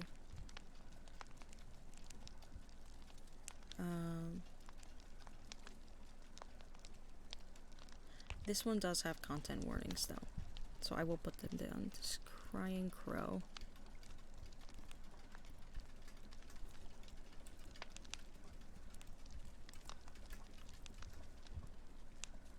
Okay.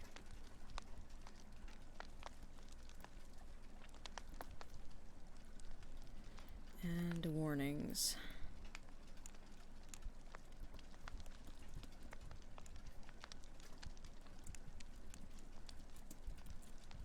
Yeah, from this warning alone, you can fucking tell.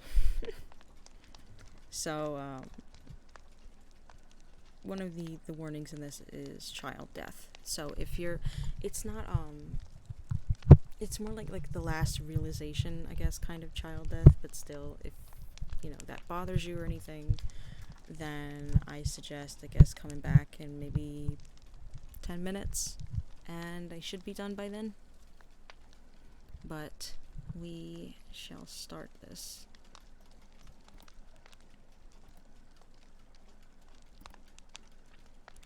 So this one is called Children's Playground by Crying Crow.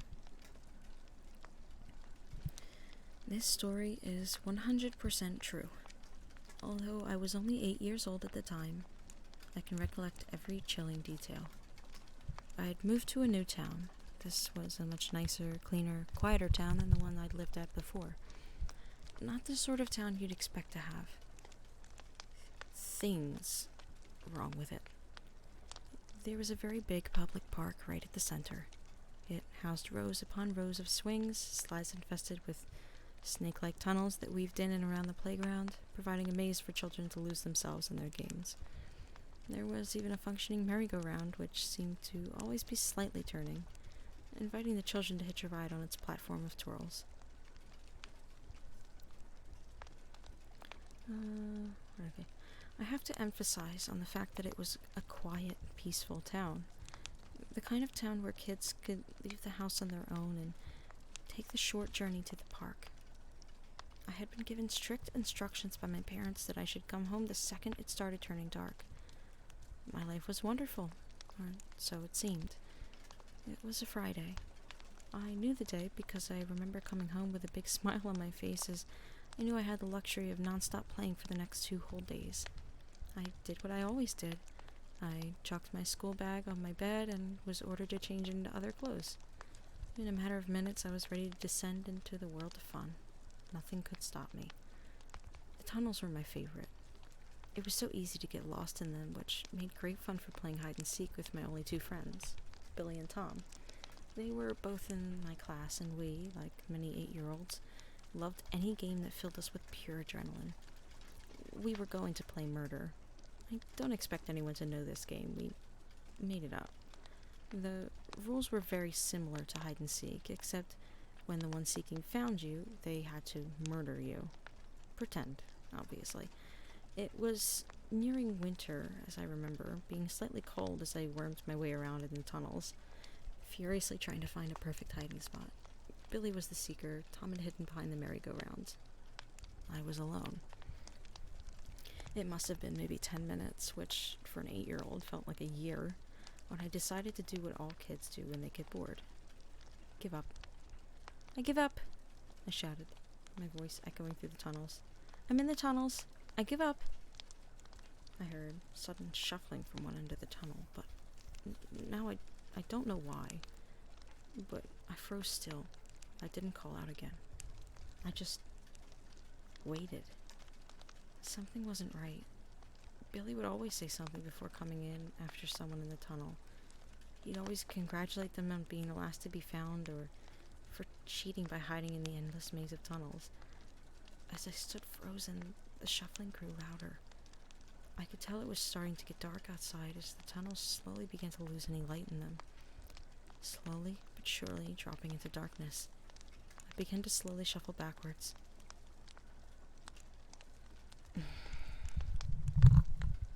Let me just...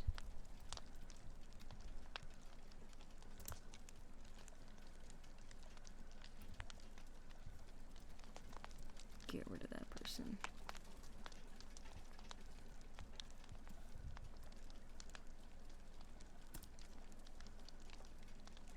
There we go.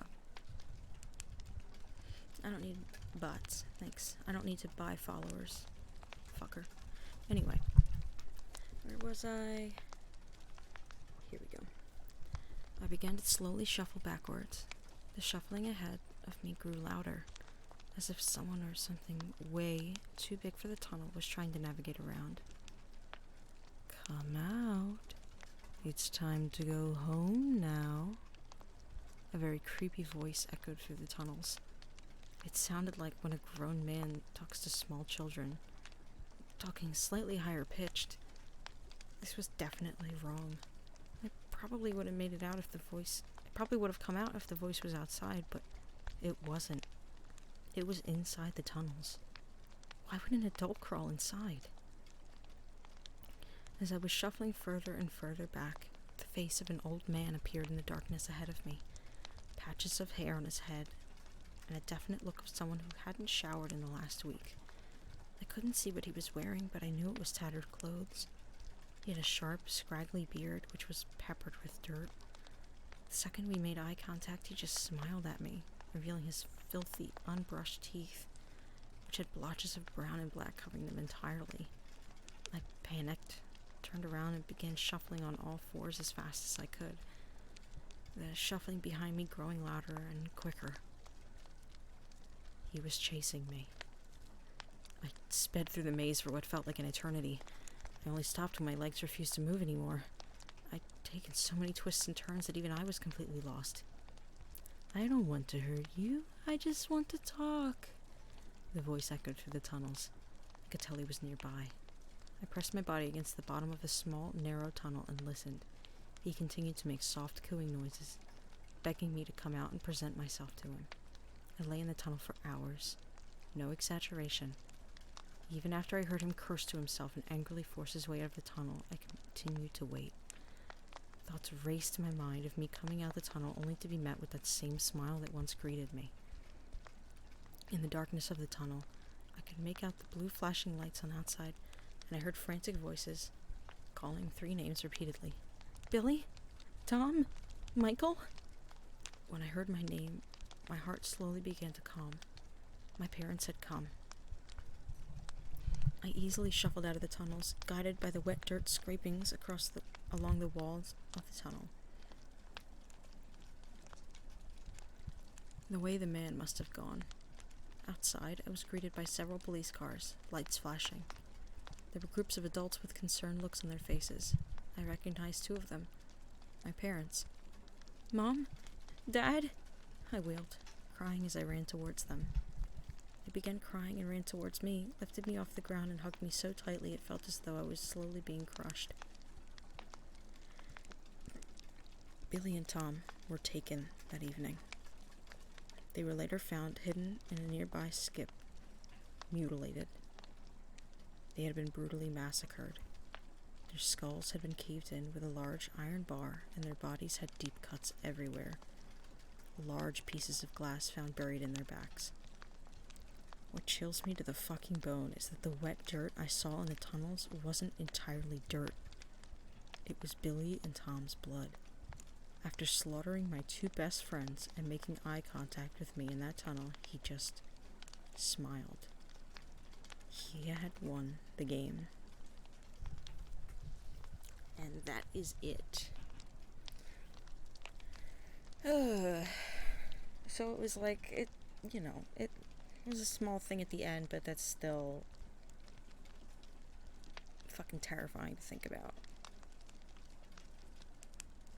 That somehow this old man knew about their game to murder when they found they were, hidden, and took it literally to the point where, God, they probably weren't even recognizable. And I don't know if it says where they were found. Let me look. In a nearby skip.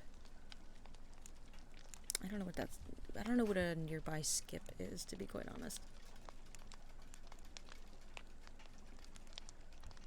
But I wonder if it's like an outflow from the tunnels or whatever. Either way, that one's fucked up. And the next one's gonna be even more fucked up. Because the next one is the Pancake family.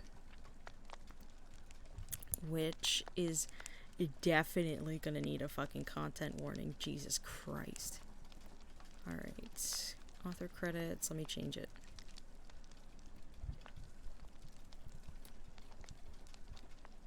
This one's a longer one. So A.A. Peterson, about 5 years ago.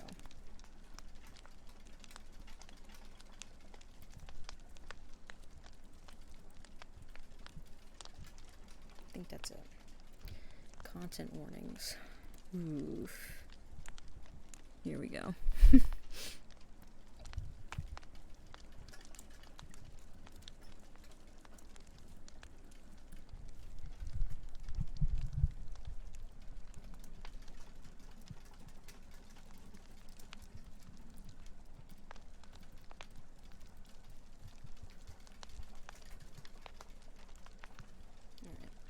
So, before I start the new one, I'm going to take a break, go to the bathroom, and then come back and read that story, and then the last one to calm down, and then we'll just have a little chatting session where we can all talk and have fun.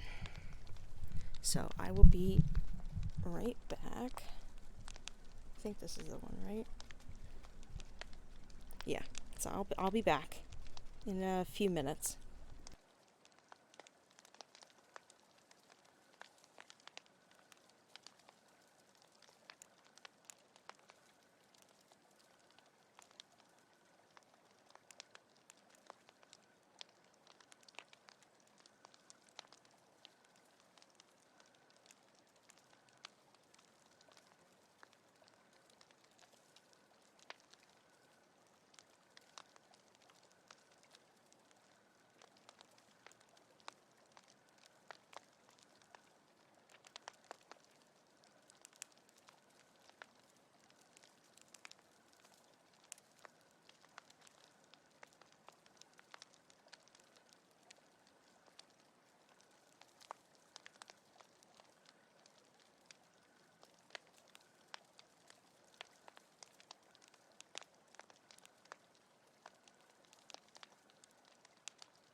Alright, I am back.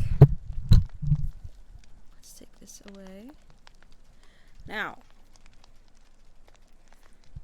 this one is... The story that's coming up, I just, giving you a warning. There's already content warnings and possible triggers and stuff below. That's not me going, oh, there's a little bit of gore, so... No, this is like not safe for life kind of shit. For this no sleep story. So, listen at your own discretion. I've given you the warnings. If you listen to it read now and, it's too much for you, that's on you. Either way. This one's a little bit of a long one. It's one where it's run very much like an interview. So, we'll start it up. Okay, so you can see my cursor on here. I couldn't tell for the longest time. Alright. Not safe for work. The Pancake Family by A.A. Peterson 5 years ago. You can tell by all the awards, it's really good. That pale, huh? Jeez, I bet I look like a ghost. I feel like I've bled out 2 gallons. What? No, not a scratch. Sorry to ramble. It's just that I'm... What's the word for it? Detached. Strange feeling. Seen it enough times in the field. Sort of figured if I was ever going to experience it myself, then I would have experienced it by now. Hell of a thing. I feel like I'm floating outside my body. Just cut the cord and I'd float away. Did you see the crime scene? Don't. Don't look at the pictures. Don't even touch the file. You'll thank me. I can't get my knees to stop rattling. Is that why you're holding onto your coffee like that? I'm shaking the table, aren't I? Hold on a second. Let me back up my chair. There. That's better. Interviewer. We've got to go official now, Hob. Can you confirm for the record that you're waiving your right to an attorney? No, I'm still not interested in an attorney. I mean, yes, I'm waiving my rights. Sorry. And I'm as sound of mind as I'll ever be. Are you sure? Yes. Let the record show that Detective Hobson Millgate, retired, has waived his right to an attorney. I won't need a lawyer after the DA stops puking and considers taking it public. They're not showing that to a jury. Are you ready to begin? No, but I'll talk anyway. What led you to the crime scene on the night in question? Would you believe I was planning a fishing trip before this started? Never mind. Hold on a second, I'm thinking. Hard to organize it. Never been on this side of the interrogation table before. I guess it started with the reporter. Name of Bamer. She contacted me a week ago by email and claimed she had new information on the Driscoll murders. I was the lead investigator. The case had gone unsolved for 20 years, cold as ice. Frankly, I thought it was all bullshit at first. You know how they can be. Most of the time it's not even on purpose. Everyone thinks they know something that will crack a case wide open. Theories are easy when you don't have to check them against evidence. The Driscoll murders were a big story around these parts. Lots of interest, lots of press. Over the years, I must have gotten a couple hundred shit theories. When I retired the investigation over to Detective Carroll, I handed the investigation over, but I didn't want him to be bothered. I know he's busy with the recent gang activity. I figured I'd check it out as a courtesy. I wasn't expecting to go anywhere. I met her for lunch at Bruyer's Cafe. Good-looking blonde gal. Professional, so she didn't fit the typical profile of a hoaxer or conspiracy theorist. Not that I put too much faith in profiles. She also might have been one of those creepy gals that gets off on death. God knows I've dealt with those too. I still thought she might be pulling my leg, or maybe she had been fooled too, but she had a file with her. Looked legit. It contained what appeared to be a confession by the Driscoll. Well, he wasn't a murderer, was he?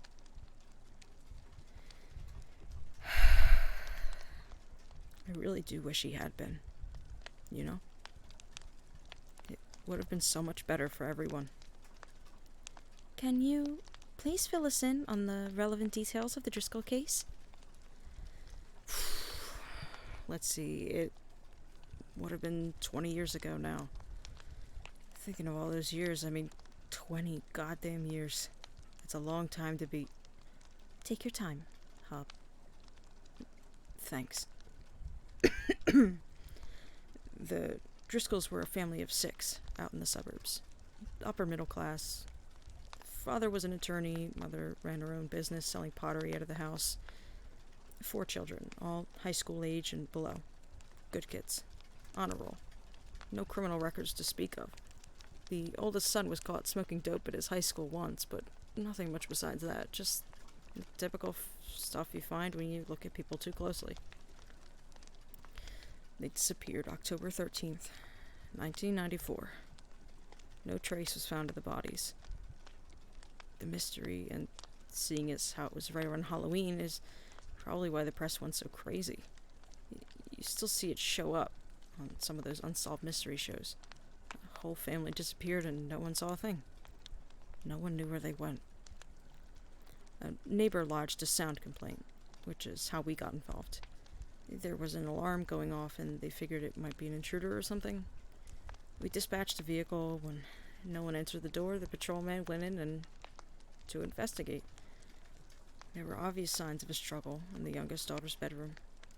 The bed had been flipped over and the sheets were torn. The alarm was a carbon monoxide detector. We found elevated concentrations of it in the fabric of all the bedspreads except the youngest daughter's. We wouldn't have known to look without the alarm. The neighbor indicated the alarm had been sounding for over a day, and he'd been unable to get anyone to answer the door during that time. We also found several aluminum canisters and some hoses in a dumpster a few blocks away. At the time, we assumed the Driscolls had been gassed and disposed of at a different location, excepting, of course, the daughter who woke up at the end and put up a struggle. The investigation gave no leads. Of course, our first thought was that the father did it. We checked it out, but he didn't have any motive. Yep, I swear to fucking God. Hello, Mr. Obama? I can't. No leads to follow up on. Same with the mother. Surviving family checked out clean, too. The doctor had a few clients who might have had motive, but the means weren't there. He was a divorce lawyer, but not for anybody who could have taken out an entire family without leaving evidence. There was a chemistry teacher who lived 3 blocks away, and we investigated him for a while because of the canisters, but he alibied out. Same with a dentist who lived nearby. The wife had an online flirtation with some kid out in England, but nothing adulterous, and he wasn't even in the country at the time of the murder. We settled, unhappily, on the idea of a random killing. Hardest pieces of shit to catch when there's no pattern like that. We must have sunk tens of thousands of man-hours into this case, chasing down leads. Nothing ever came of it. We did track down the canisters. They were stolen from a laboratory 10 miles away. There was no security footage. We couldn't find any leads on the thief. After 6 months with no repeat attacks, the investigation went cold. The Driscolls had been knocked out and abducted. Like I said, no one ever found the bodies. Who's to say they hadn't just run off? Until... well, I'd rather only talk about that once. What can you tell us about the confession? About how the confession wound up with Miss Bamer? She'd been following the case for some years, both personally and as a reporter. Like I said, it captured the imagination of a lot of people. Even seemingly normal folks thought it could have been aliens, ghosts, or demons. Miss Bamer published a retrospective on the murders, given the 20-year anniversary. It caused a renewed interest, which happened from time to time. As usual, I declined to comment, citing lack of new evidence. I remember her asking for my quote, though, which is why I accepted the lunch meeting. After publication of the article, Miss Bamer claimed that she had been sent a file. She wished to have me authenticate. The most pertinent part of the file was a confession. I assured Miss Bamer that such false documents are not uncommon, especially on older cases like this, and that I'd personally heard 24 confessions of the Driscoll murders. She was insistent. Once I felt she wasn't trying to pull off a hoax or getting off on the idea of talking about a murder, I agreed to the meeting. She stated the confession had been mailed to her in the same envelope she showed me when we met for lunch. Can you describe its contents? Old newspaper clippings outlining the progress of my investigation.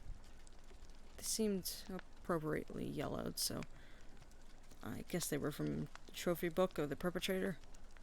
There were also 6 photos alleging to be of the individual members of the Driscoll family, as well as several other photos of the facility where they had been taken. Look at that. My hands won't stop shaking, see? I'm trying as hard as I can, and I just can't make it happen. I'll have to ask the paramedic for a sedative when I'm done with the statement. I don't think I'll be able to sleep otherwise. No, I'm fine for now. I don't want anything to interfere with my recollection for your recording. Just carrying it around in my head is like... Sorry, I'll stay focused. The photos were of the Driscoll family, of course. At the time I didn't know that. The photos had aged poorly, and they could have been anyone. It was very hard to distinguish features. However, given the elaborate nature of the file, I figured it did warrant a further look. As to the confession letter, well, it was brief. It gave an address. It's the first thing I noticed. I couldn't locate the address online, which meant it had to be old. The confession letter said, "Stop printing lies. I never killed anyone. It just took a while to get them ready for breakfast." There was no signature. I just remembered something. God damn it. We got sent a breakfast menu a month after the disappearance. Someone had drawn a red circle around a picture of pancakes. The letter said, "They're not dead. They're getting ready for breakfast." We put it in the junk lead file. Oh, God. Detective Milkgate, do you need a moment? Oh, God. How could I have known? We tried to track down that menu. We could never find out where it had come from. It wasn't any place local. The identifying information had been cut out. I don't know what else we could have done. Dear God. Why did you decide to personally investigate the location mentioned in the letter? Sorry. I wanted to make sure it wasn't a hoax. I still wasn't convinced. I've had 20 years of people sending me fake evidence. I guess the case captured my imagination, too. I always figured one day I'd think of something I'd overlooked and solve the whole thing. It felt unbelievable to have someone dump the answer in my lap. I needed to see it with my own 2 eyes. Miss Bamer had pinpointed the location with city records, but neither of us was sure if it was still there. It was an abandoned industrial building. The last time it had a valid mailing address was 50 years ago. It might have caved in, for all we knew. I also wanted to be the one to crack it, whether or not it was dumped in my lap. That case has hung over my head for 20 years. Miss Bamer and I agreed to meet there the following morning. Can you describe the crime scene? Yes. It was an industrial building, as I stated, approximately 120 feet long, maybe 45 feet wide. It was a wooden structure, and at first the conditions seemed to match the neighboring buildings. However, I noticed the facade had been recently patched in a few locations. Further investigation also revealed that the entrance had been chained and locked. My understanding was that it used to be a sheet metal shop. At least... Excuse me, is there a garbage can? I might vomit. Thank you. Sorry. I thought it was empty. No, I want to get this done with. Then I'm going to want that sedative. I could smell something from inside the building. Very faintly, I figured that would count as probable cause. Not that I need it as a civilian, but you never forget the way a corpse smells. They were bad enough. They had that same smell.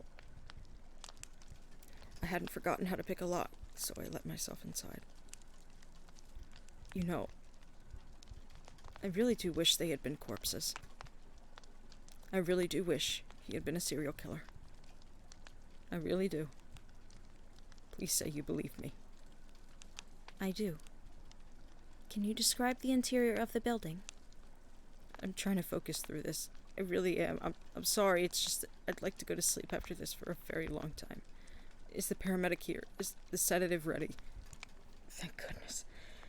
The warehouse had not been as abandoned as we were previously led to believe. The interior had a hallway with 6 rooms. The construction was old, but visibly newer than the rest of the building.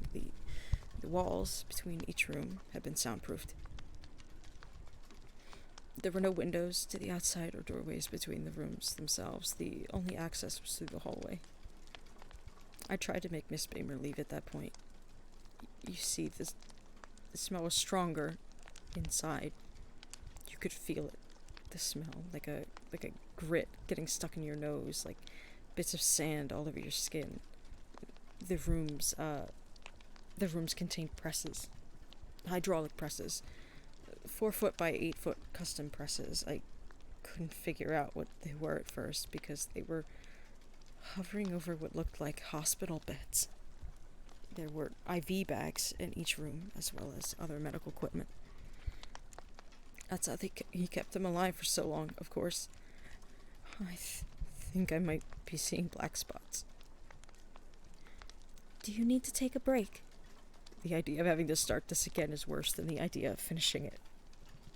Then please describe your next course of action. The building was obviously an active crime scene. I had no doubt at this point. I was in the lair of what I believed to be a serial killer.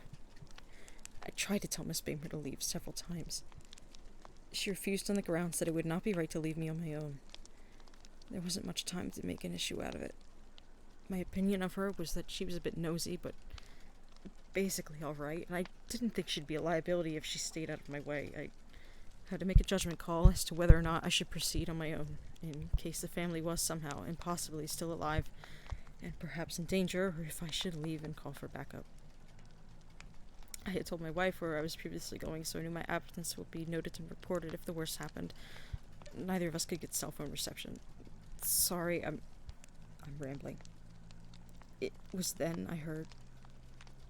not even a gasp. It was like a gasp, but not really. I don't want to describe it any more than that. There was a sound. It drew my attention further on. I had to act. That's all that matters.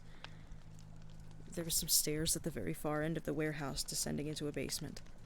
I told Miss Bamer to remain behind and pulled my service revolver. I had a flashlight on my person as well and turned it on as I descended into the basement. The basement had been hand-dug, maybe over the course of the entire 20-year disappearance. I don't know. The floor was dirt, and there was a tunnel that retreated back far enough that it had to be supported with struts at regular intervals. When my flashlight first illuminated the stack, I wish they'd been dead. I wish he'd been a serial killer. Please take a moment. After I recovered, my first thought was, thank God, they're all dead. I'm 64 years old, for Christ's sake. I'm not a young man who can forget things anymore. When you're young, you have the sense that you're invincible and that you're never going to die. I don't have that to protect me anymore. Look at me whining when they had that done to them. It's my fault. I should have found them, saved them somehow. I'm sorry, Hub. I've got to ask. Can you describe the scene? Yeah. I can't. I didn't know what I was looking at first.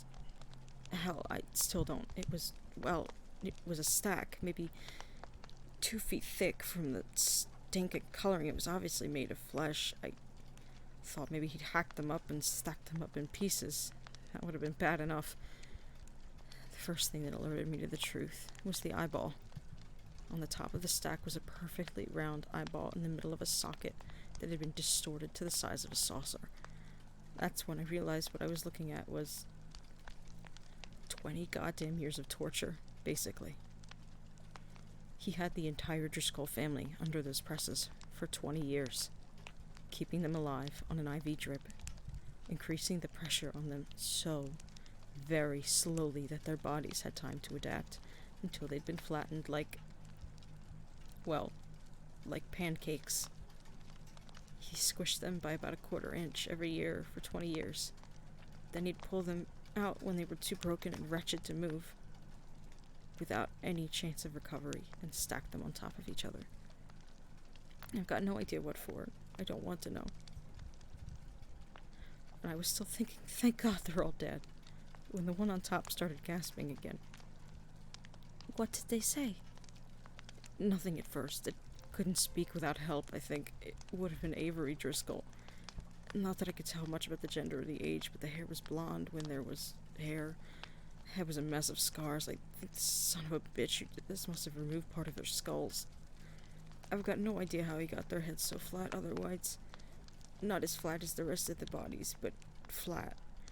Who the hell knows how their brains handled that? Their lips were punctured by teeth everywhere after the presses had flattened out their noses, I guess. Avery was 14 when he disappeared. I've stopped shaking. Goddamn weird the way our bodies work, isn't it? What else? There was a machine. A sort of pump. I followed hose with my flashlight and realized everyone in the stack was hooked up to the pump. I don't think they could breathe on their own, you see. Not after a while. There simply wasn't enough volume for their lungs to inflate. There's some sort of opening cut right into each of their chests. There was a switch on the pump. I don't know why I pressed it. I was in a panic. I wanted to do something. Maybe some stupid part of me thought that if I switched it on, they would inflate and be okay. I switched it. It increased the volume of air to the topmost hose. I could hear the pump working harder. Which is when Avery Driscoll started to scream. He begged me to kill him. He said other things too. He didn't make much sense. Kept yelling Bane of Error over and over again. Something about the family too. Didn't understand it. He was in pain and I would hope he had gone insane several years previously. Oh my God. My thoughts exactly. I didn't know what to do. He wouldn't stop screaming. I believed he was convinced I was his torturer. A closer look at his eye revealed that it was mostly a mess of white scar tissue. He was blind as a bat. You know, I spoke with some burn victims once. They told me that they managed to find meaning and purpose again after a while. I don't know how anyone in the Driscoll family could have done that. I stated my name. I told him I was a detective. I told him I was there to help. I repeated it over and over again, knowing of course there was nothing that anyone anywhere could do to help. Miss Bamer arrived, drawn by the sound. Before she saw the stack, she told me that I had screamed and she had come to help. But I do not remember having done so. Nevertheless, she arrived. Then she saw the stack and screamed, but I was intent on Avery Driscoll. He was able to hear. He became lucid for a few moments. It was a strain to understand what he said, but I will never forget it. Please kill me. It hurts. I don't want to be a monster. Please kill me and tell my family I died a long time ago. I don't know if they're still looking for me. Don't let them know what happened to me. Please kill me. He could still cry, and he did, although his tear ducts were too deformed for it to be noticeable. I should have forced Miss Bamer to leave. That is the only action in the matter which I regret more than failing to solve the case 20 years ago. Not just for her own sake, but what she did next. I don't think she could have wounded them any more deeply if she tried. She took away the last comfort any of them in that stack had. You see, they had not been able to speak to one another for 20 years. She said, "That's all of them, isn't it? That's the entire Driscoll family. They're all alive in there. The whole family."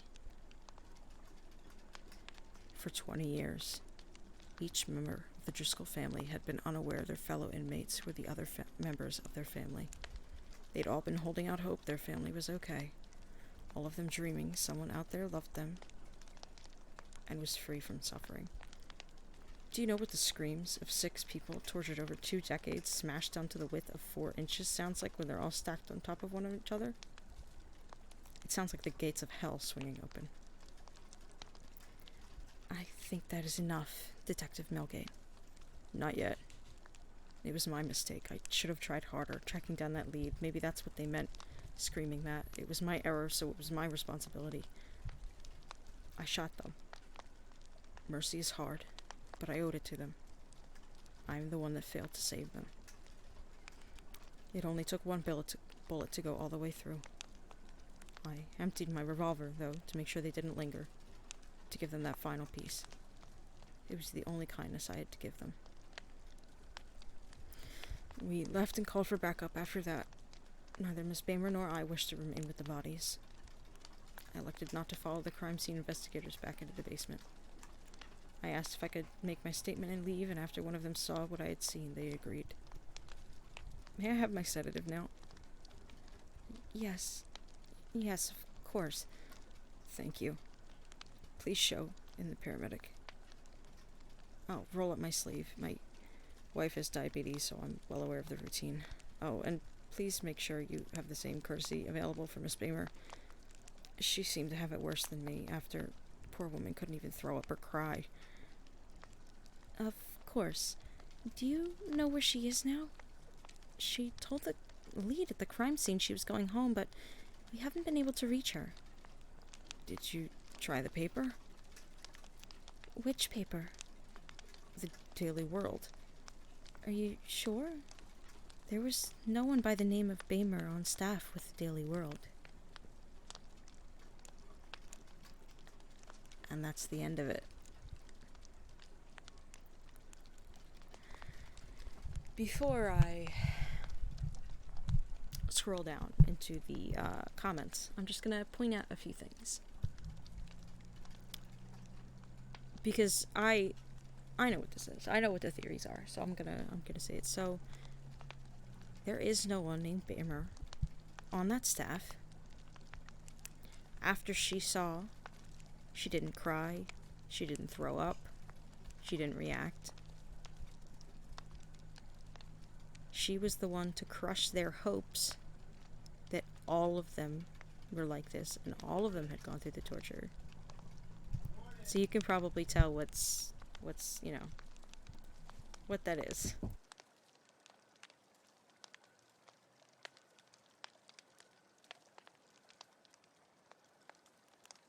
Sorry about that. But yeah, this is the Avery was also saying bane of error. The thing is, when you have no real mouth to talk, bane of error sounds like Baylor, which is the name of the lady. And now I'm gonna go down here. It says, but that lady was God. They were saying her last name. So the main theory is that she was the one that did all of this.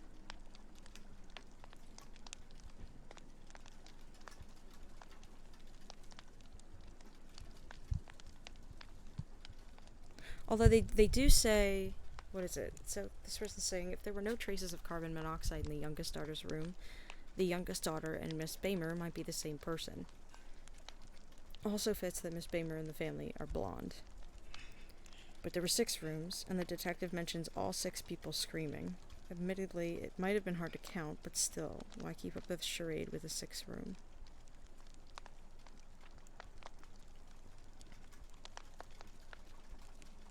So yeah, this isn't like... Maybe it's not as explicit as I thought, but it's definitely... You know...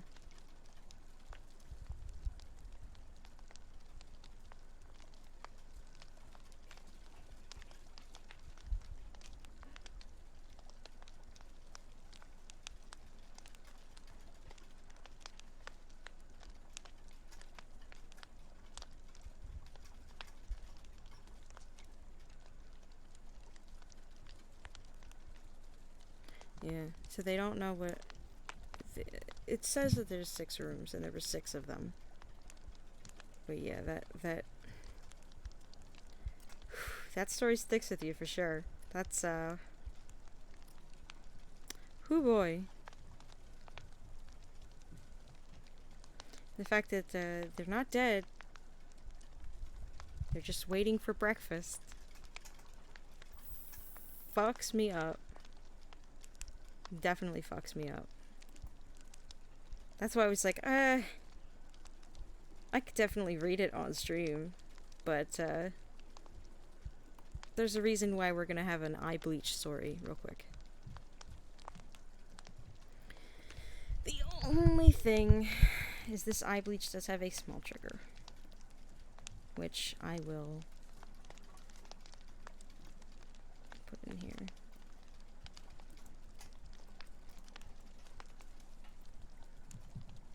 But it ends well. I didn't spell that right. Nope. This story does end well. This story is, you know, people are safe and all that kind of thing. So just to like let you know, there's nothing horrible. You know. It's just something it's kind of wholesome, and I'll explain what people think it is. Like later on, I guess, after I'm done. Fuck. When you copy something and then you don't do it right.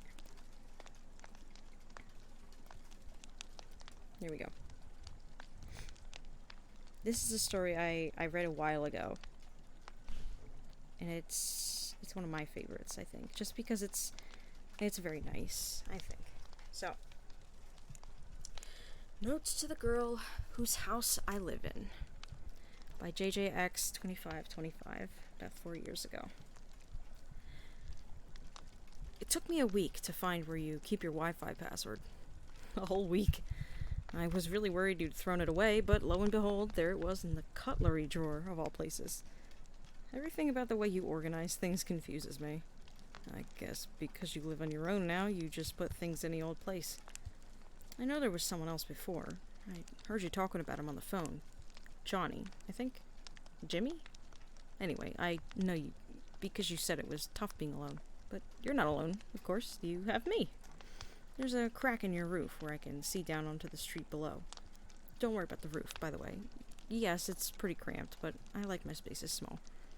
I've actually stuffed a few things up there to make it smaller. Just bits and bobs from the recycling. I don't think you'll miss them. I can sit with my face against the wall and see down onto the street. That's where I saw you meeting up with all those people wearing black. It would have been weird anyway, because you never meet anyone, but you were all rubbing your back and holding your hand and stuff. I was scared you were going to bring them in, but you just went off together, so that was okay. I don't know what I would have done if the house had filled up with people. You know, it really explains a lot that there was someone else before me. Like, the fact that you have 2 sets of drawers in your bedroom, or how you're living in a big house all by yourself, and do weird things like leave the Wi-Fi in the cutlery drawer or watch the same TV show all day on a weekend. I'm not one to talk, mind. I'm addicted to my toys. Like the big lump of blue tack I found a while ago, which is great fun to fiddle with, but it doesn't taste too good. Or the cigarette lighter that's fun to flick on and off. Or the tube that has all the patterns in you can change. I could look down that thing for hours. I often have. That's what I normally do when you're home. Or I just sit back and listen to you do the washing or run a shower or something like that. I crawl up the walls and hang there with my ear to the pipes and listen to the water rushing by. That kind of makes me happy. Plus, you never have anyone around, so I got your schedule memorized and I could move around pretty free. I know what we have. It's a symbiotic relationship. That means you help me by giving me a warm place to stay and Wi-Fi, and I help you by eating all of the spiders. Of course, there's no need to thank me. I fell asleep under the towels in your airing cupboard once before I found the roof, and I saw you trying to get rid of one that was living under your sink with a broom. I have never seen so much ridiculous fuss in my life. But it makes no difference to me how many legs something has, so I just eat them up whenever I find one. And any other thing that makes its way into the house without permission, aside from myself, of course.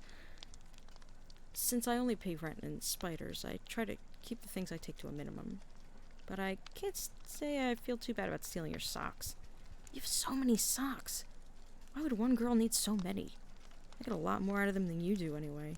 I like to take them apart by the threads and then wrap all the threads around my fingers and pull them tight till the tips go purple. I can nibble at my own fingertips and not feel a thing. It's pretty great. I try not to take too much food, either. I've found I can usually survive off the things you leave out or throw away. Why don't you eat banana skins? Another habit of yours that confuses me a lot. I like to open my mouth all the way and drop them in whole, no chewing. I've never needed too much food to get by. I really, really, really like butter, though. Not to eat so much as to just play with. You once left a block out by the window in the sun and it went all melty while you were at work, so I started playing with it. Once I'd stuck my finger in once, it was kind of hard to stop. I had it looking like a puddle at the end, but then I realized it was 5 and you'd be home soon, so I had to press it back into a rectangle as best as I could. But then I opened the door. Boy, I was so startled. I went to the cupboard under the stairs. You know, the one you never go in as it's full of men's shoes and coats and things. And I watched you come in through the doorway. But then came the weird part. You didn't even notice the butter. All you did was make a cup of tea and then give up halfway through and start crying. Then you ordered a Chinese and barely ate any before throwing it away. You see what I mean about your habits? I'm sorry, but it's just weird. Sometimes if I'm having a bad night, I like to get under your bed while you're asleep. It's nice because I can hear you breathing, and then I can match my breath up with that. I lie there for ages, gasping in and out, and if you get up for the bathroom or anything, I have to go completely still and hold my breath. I don't know why I do it. I guess it's fun. You're the first person whose company I've ever enjoyed. You cooked dinner the other evening. I noticed because you played music, which you never do. And you made something which took almost an hour and a half with about 1,000,000 ingredients.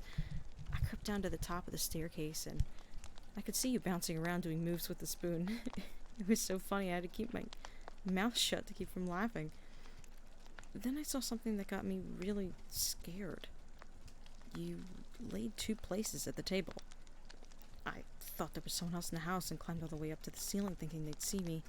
As I was hanging there, I saw you serving 2 plates and I couldn't move for the panic. Another person? I just knew I wouldn't like them as much as you. That they'd ruin everything and make me go all crazy like I used to be. I didn't know what to do. I was ready to hurt them. Really, really hurt. That's how scared I was. Then you sat down. You lit the candle on the table and started eating by yourself. Nobody else showed up. After you were done, you took the other food and threw it away. Even though I was relieved, I felt kind of bad that the other person never showed up. You didn't seem sad, though. It was like you'd expected it to just be you. After you went to bed, I went through the bin and ate some of the food you threw away. It was delicious. I knew something was wrong the next day because you didn't leave for work. And then you were in a bath in the middle of the afternoon.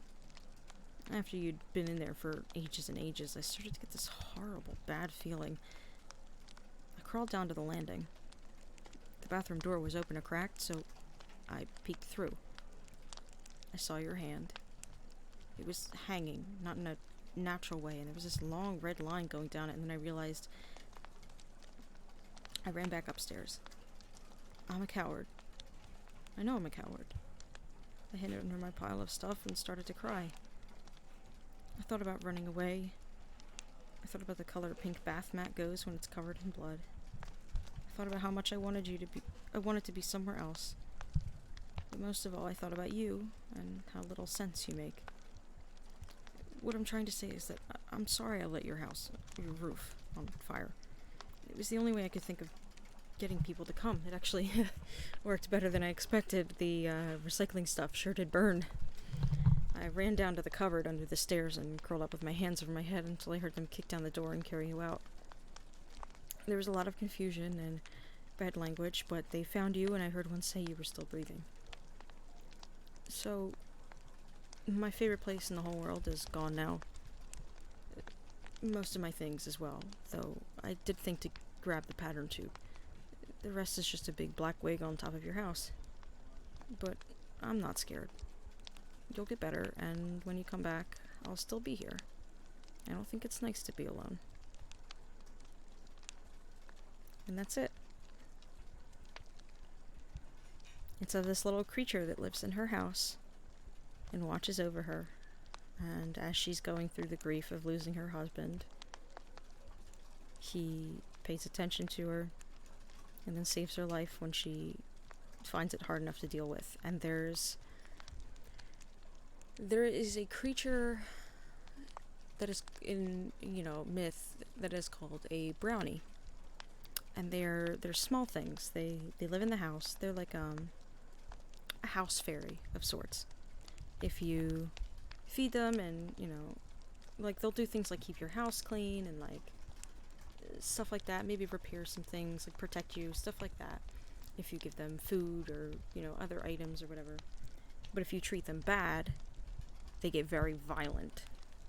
Which is that goes for any living thing. But, brownies usually live in the nooks and crannies of your house.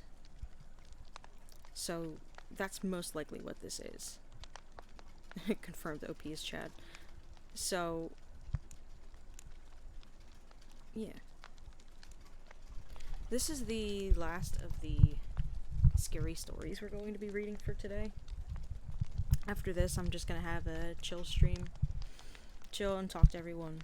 I'm probably gonna get out for a second, take a break though, to give my voice some rest. But I think on that note, with how, I think that was a good thing to wind down from this story that shall not be named.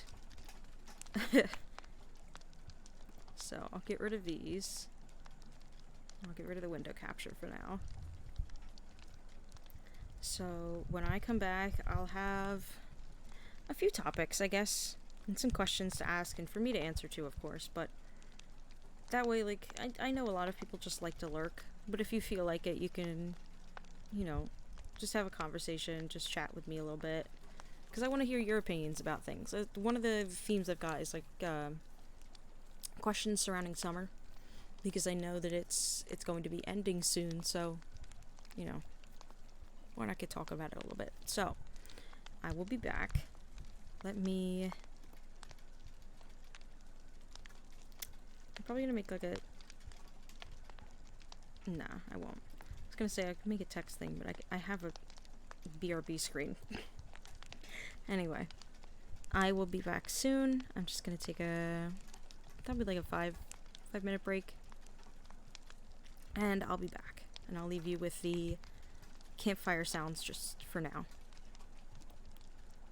So, see you in a few minutes.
Alrighty. I am back. I'm gonna... Let's see. I'm gonna look up, I think, some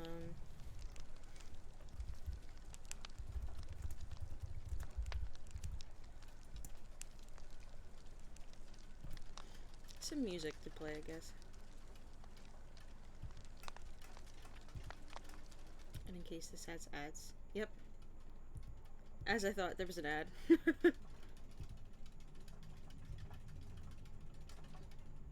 So I guess we can do this.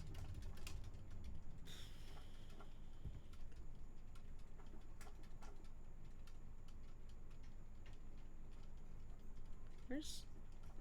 Oh, there it is. I was looking for the one with the campfire. Because I really don't need that anymore.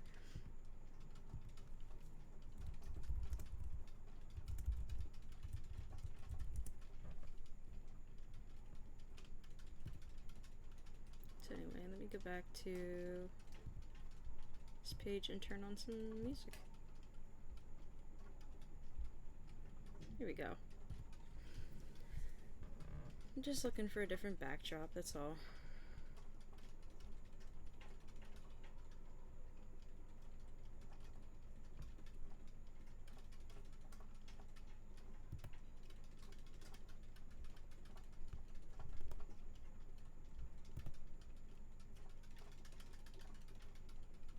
Just a moment.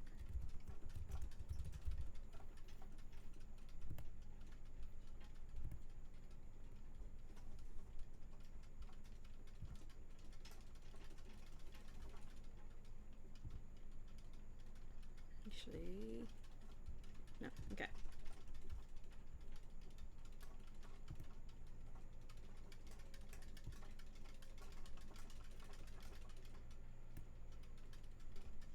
There we go.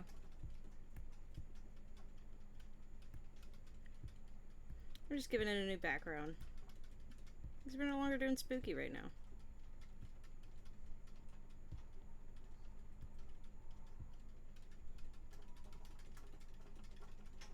Here we go.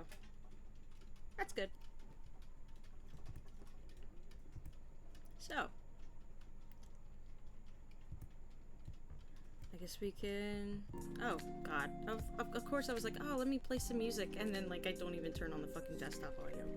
God. Let me go back.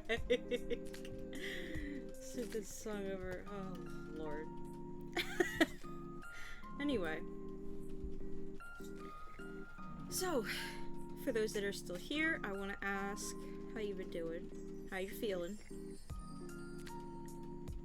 how your day's going, you know, that sort of a thing.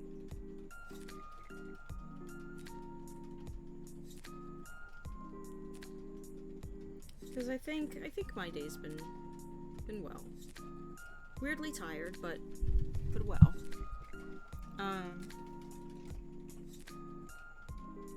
What is it? I know the game that I'm gonna start up next. I want to do Super Paper Mario with the Wii Remote, but I have to wait until I work another day so I can get some money to pay for a sensor bar that I can plug into my laptop so I can actually play it, or find some other sort of like heat source that I can use as the sensor for the Wii Remote,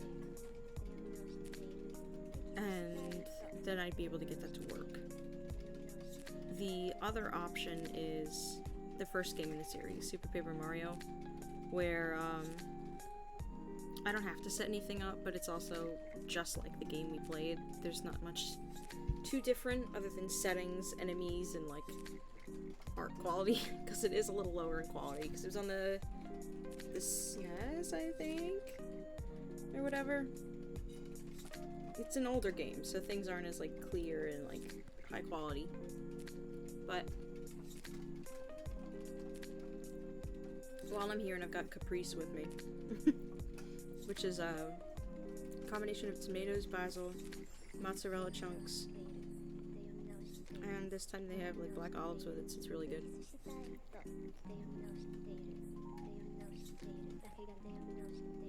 Well, I mean, if no one quite wants to, like, if everyone's, like, lurking and they either don't have the chance or don't feel like talking, that's fine, because I can talk.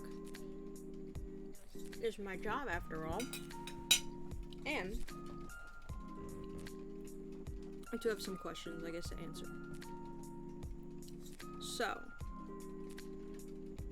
first one is, are you a summer person?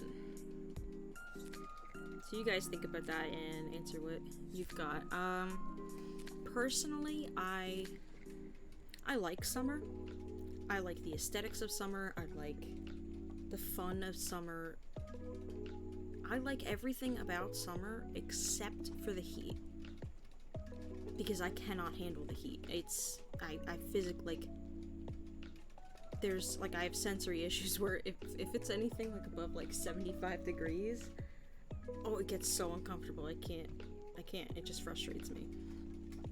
My favorite seasons are probably, spring and fall, because they're both pretty tepid. And one has Halloween, which is my favorite holiday, and fall colors and, like, the smell of autumn, which is something you can smell in the air. It is definitely a thing you can smell. And then spring with the blooming of flowers and, you know, the snow going away and colors and everything like that. It's starting to get a little warmer, but not too warm. I like that. I think that's my favorite part about it. Second question. What is your favorite thing about summer? I'd say... What's my favorite thing about summer? I guess going to the beach.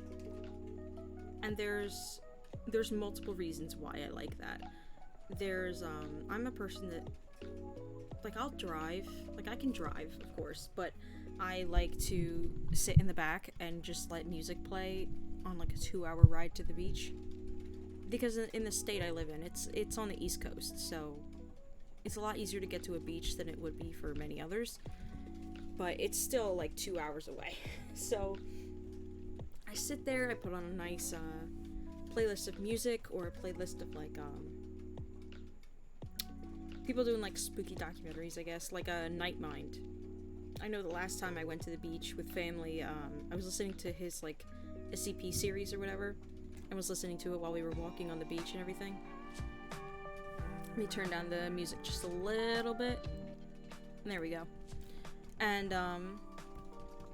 it's my favorite thing because I can just look out the window and think about things and ignore them, or sleep on the way. Every time we get to go to the beach, we go to a Wawa, which is a type of, like, convenience store chain that has a lot of pretty high quality food for what it is. It's like 7-Eleven, but fancy quality. I get, like, smoothies and, like, nice lunches and stuff, and we just cruise on our way down.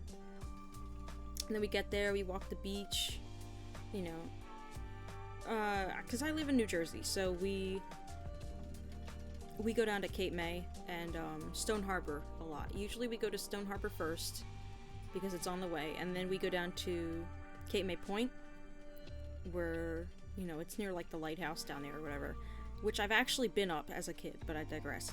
And because Cape May Point, the beach is very... Imagine, like, an aquarium bottom, how it's all, like, gravel and stuff. That's basically the beach. You're just stepping on stones, it kind of hurts your feet. There's not much sand. There aren't a lot of shells because it's very steep.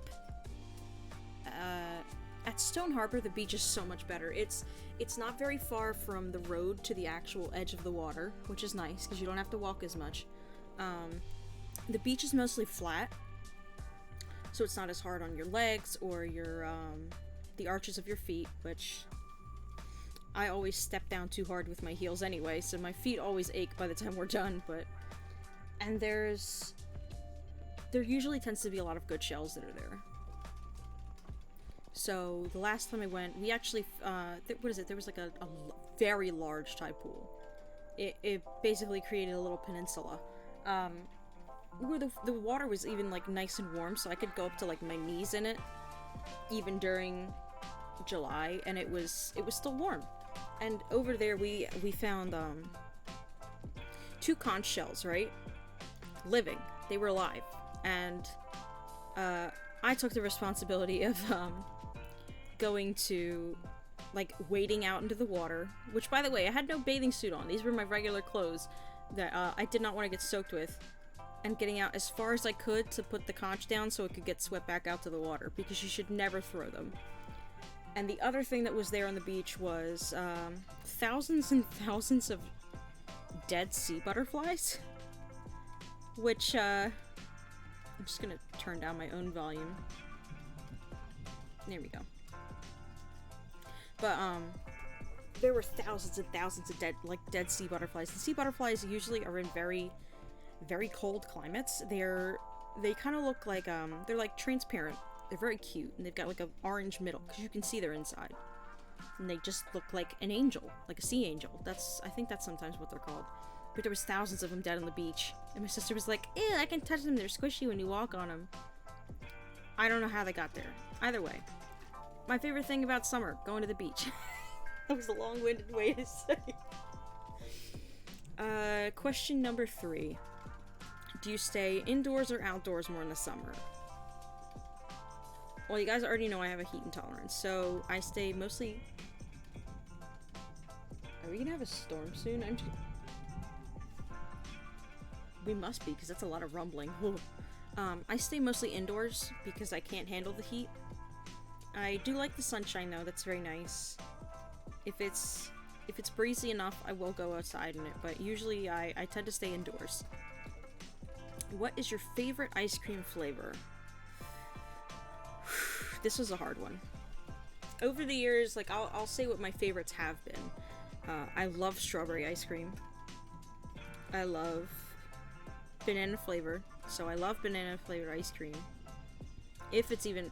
Usually, what is it? I think Turkey Hill makes a it's a banana split specific Turkey Hill ice cream tub.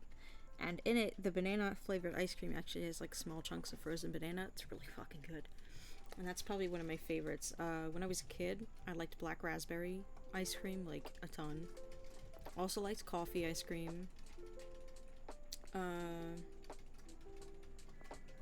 There's a lot of good ones I like, but they tend to be pretty fruity actually, because I also like a lot of sorbets and like sherbet. But my favorite ice creams tend to be made out of fruits, of course sweet, but let's see. What is your favorite summer clothing? It's less summer clothing and more just my all-time round clothing. Even in the winter, I'll wear a tank top and shorts inside. Even outside sometimes. I mean, obviously it's still cold, so I won't be out there for long, but I like being able to wear shorts and tank tops and all that, but I also like,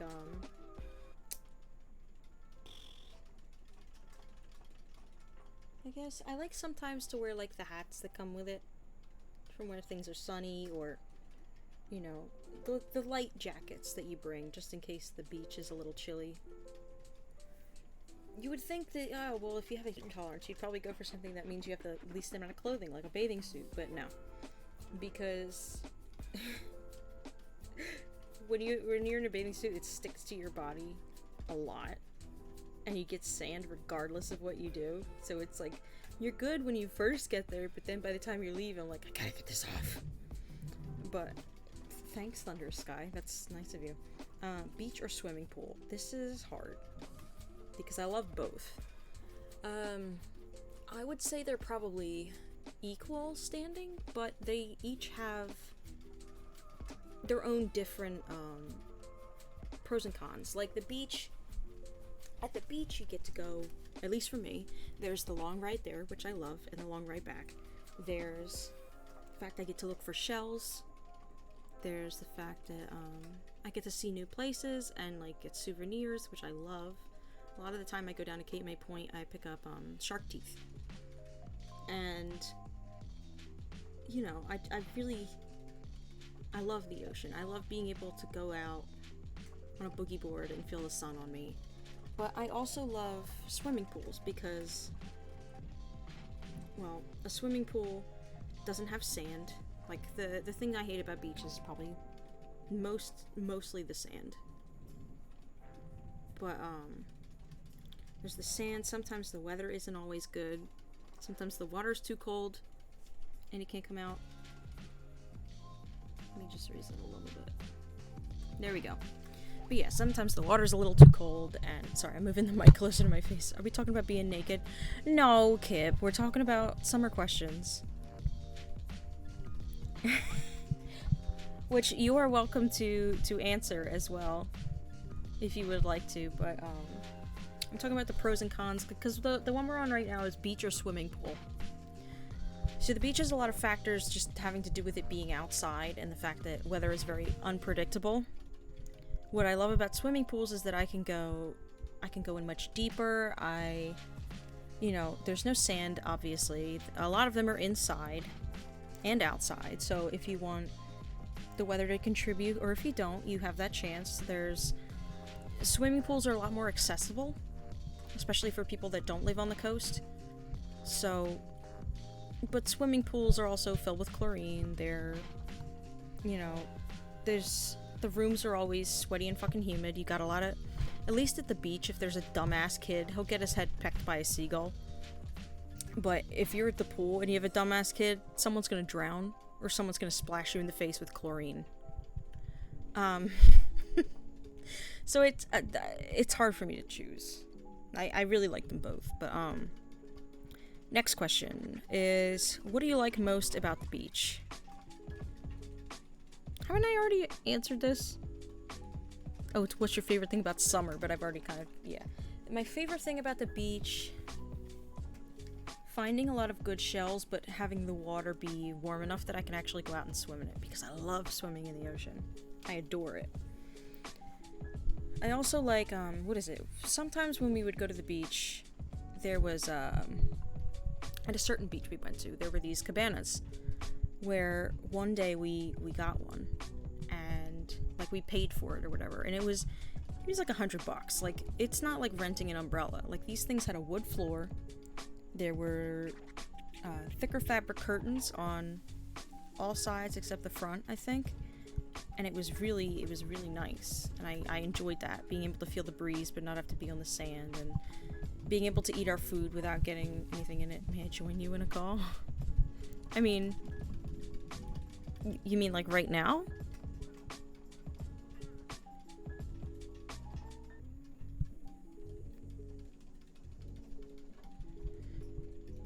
Yeah, to be on the stream.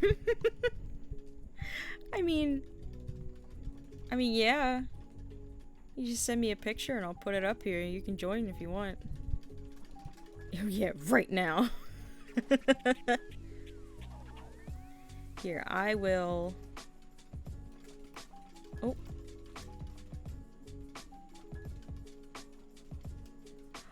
I just saw your DM. Oh my god.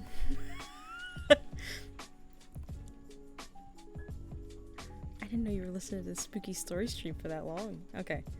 I'm gonna... Ooh, yeah, I see you there. I'm gonna invite you to the server I use for my VTubing thing.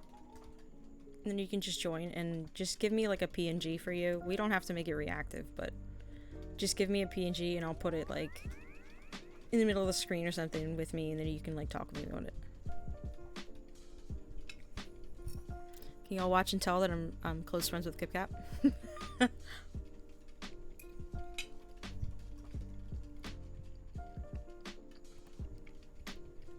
Nice. Oh, that's cute. That's cute. Hell yeah, I'll use that. He's just a little creature. Okay. Streamlabs, here we go. My favorite part of the beach...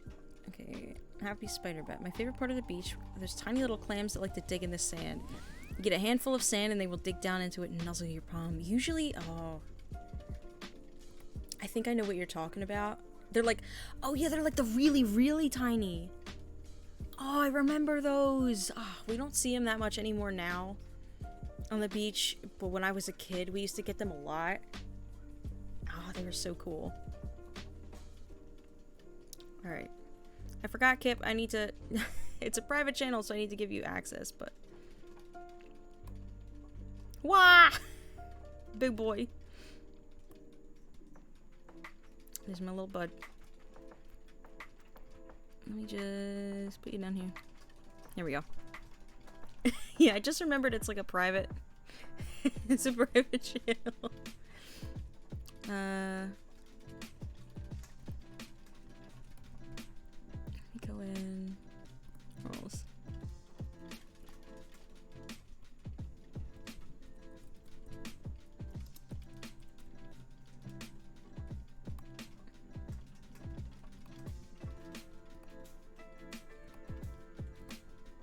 There you go.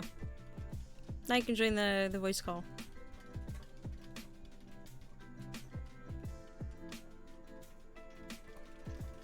We're the same size.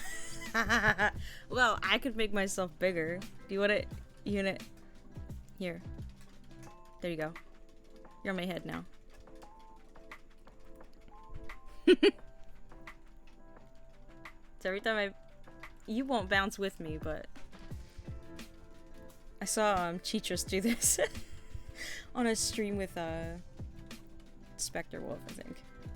There's no voice call that I can join. What do you mean? Yes, there is. I gave you the role for it.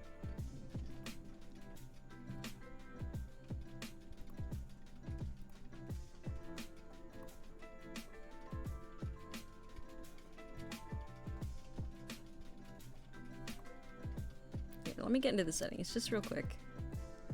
Permissions. Oh, wait. There we go.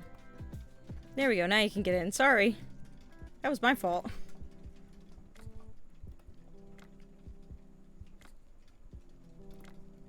I forgot that it wasn't the role that I put in. It was the, it was just Gus himself. Okay. Boy, cool Pokemon. 10 out of 10 would keep outside the Pokeball. What do you mean you can't see it? I gave you permission. Alright, I'm gonna just add you both ways. There you go. Oh wait, it needs to be synced. There we go. What? Excuse me, mister. I can't find my mommy. Wait a minute, let me... Okay. The fucking ooh voice, oh my god. Alright. Let me just make sure... I'm gonna turn up the volume for you. Okay. And turn down the volume for you too. Okay. Just so that people can hear you. Okay. Nod sagely. Yes, yes.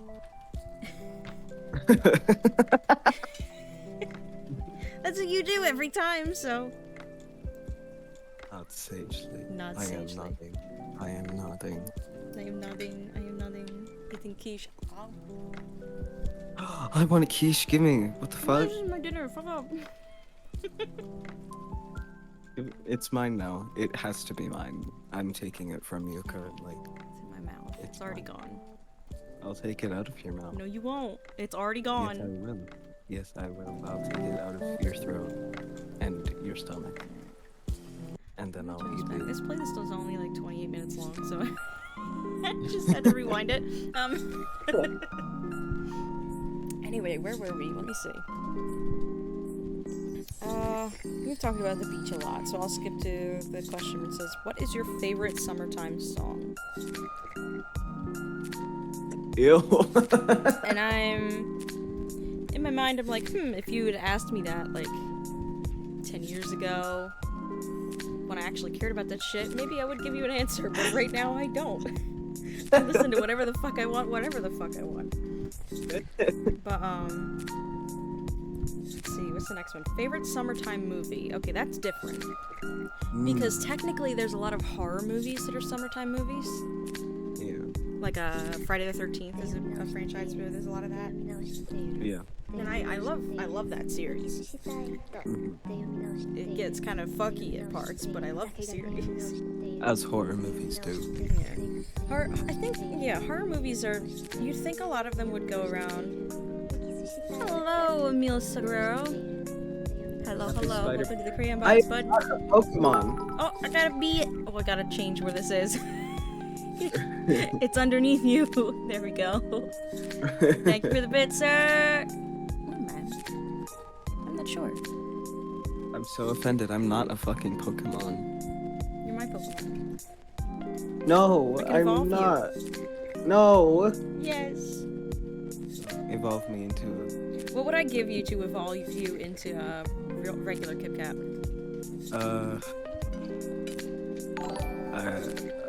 Just Emily. Thank you for Raw following, cookie Emily. dough. Wait, a what? Raw cookie dough. A raw cookie dough? Raw cookie dough. You should have titty fat so that you grow into a real person.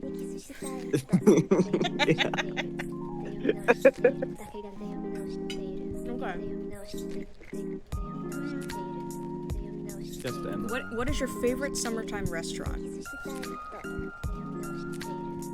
There's a restaurant Well, I around mean, summertime? At What does beaches. that mean? At beaches, they sometimes like open that up. I have never seen those before, ever. Never.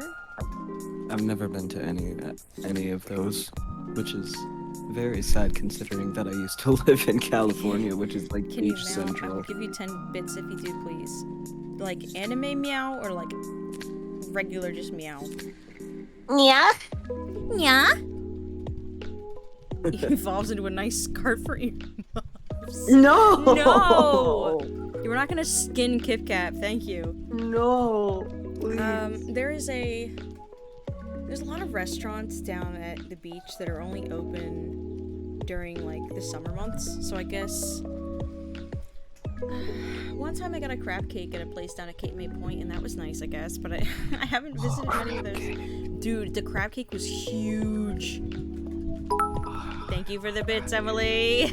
Oh my gosh. This is the most bits I've gotten in like, I think, one session here. But yeah, that's the only restaurant I can think of that I've been to where like it's only open during certain months. Do you eat out?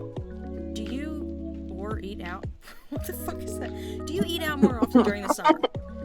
I do eat out a lot of Yeah, things. I would say definitely. Just pick one. Especially if we're going to the beach, we're not bringing food. We're eating out.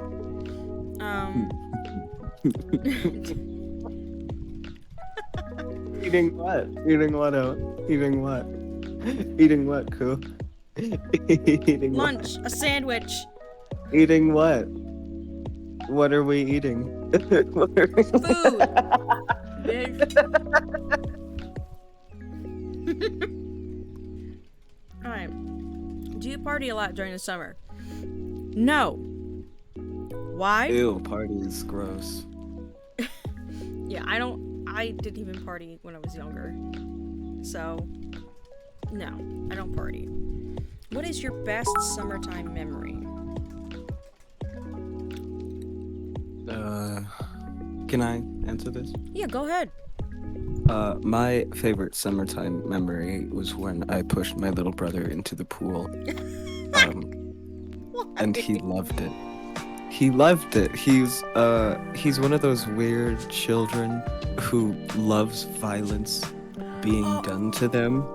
Like that. So like that one video where the kid there's like throwing like a squishy ball into the kid's face, and he goes, "Yeah!" yeah, exactly. I pushed him into the pool and he came up and my mom started yelling at me and then he started laughing and he was like, "Do it again." And then I just did it over and over. I don't know if it's my favorite memory, but it's one of my most vivid ones. When I was younger, I used to like threaten the ocean when I went into it. Like, yeah, you can't fucking knock me over, bitch. Come at me. Kip, why are you cheering? Because I love you. When? But, I used to try and fight the ocean and taunt it a lot, and I stopped doing that for the most part. But I had a boogie board, so I would like smack into it with the waves and go, "Yeah, fuck you." And then I got caught in a riptide,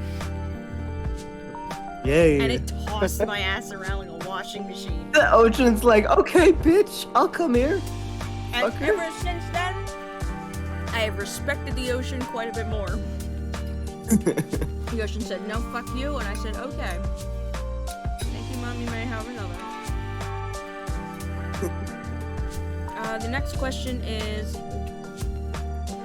what is your funniest summertime memory? I feel like we technically already answered that.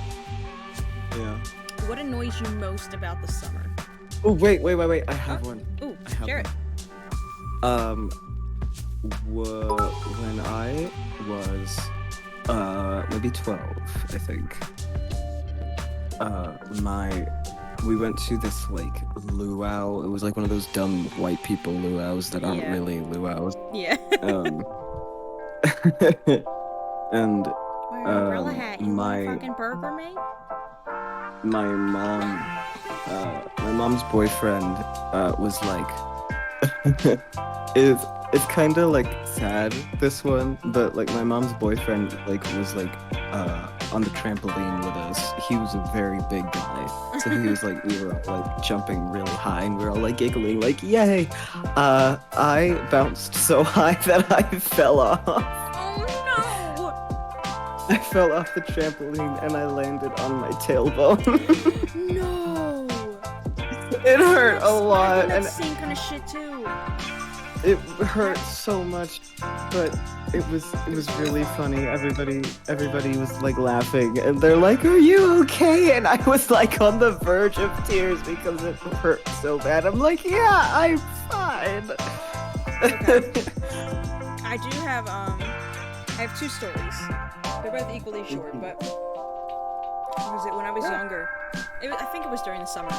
At a neighbor that we no longer have, they had a trampoline, right? And it was like 4 people, my sister included, and I was the second smallest. And they were all jumping on the trampoline at the same time, which is where you launch someone up really high. Yeah. On purpose. It's called popcorning. Yes. I remember getting off the trampoline maybe by about like 6 feet and scaring the shit out of myself.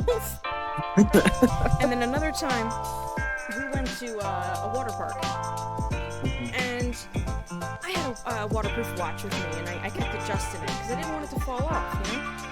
I liked the watch.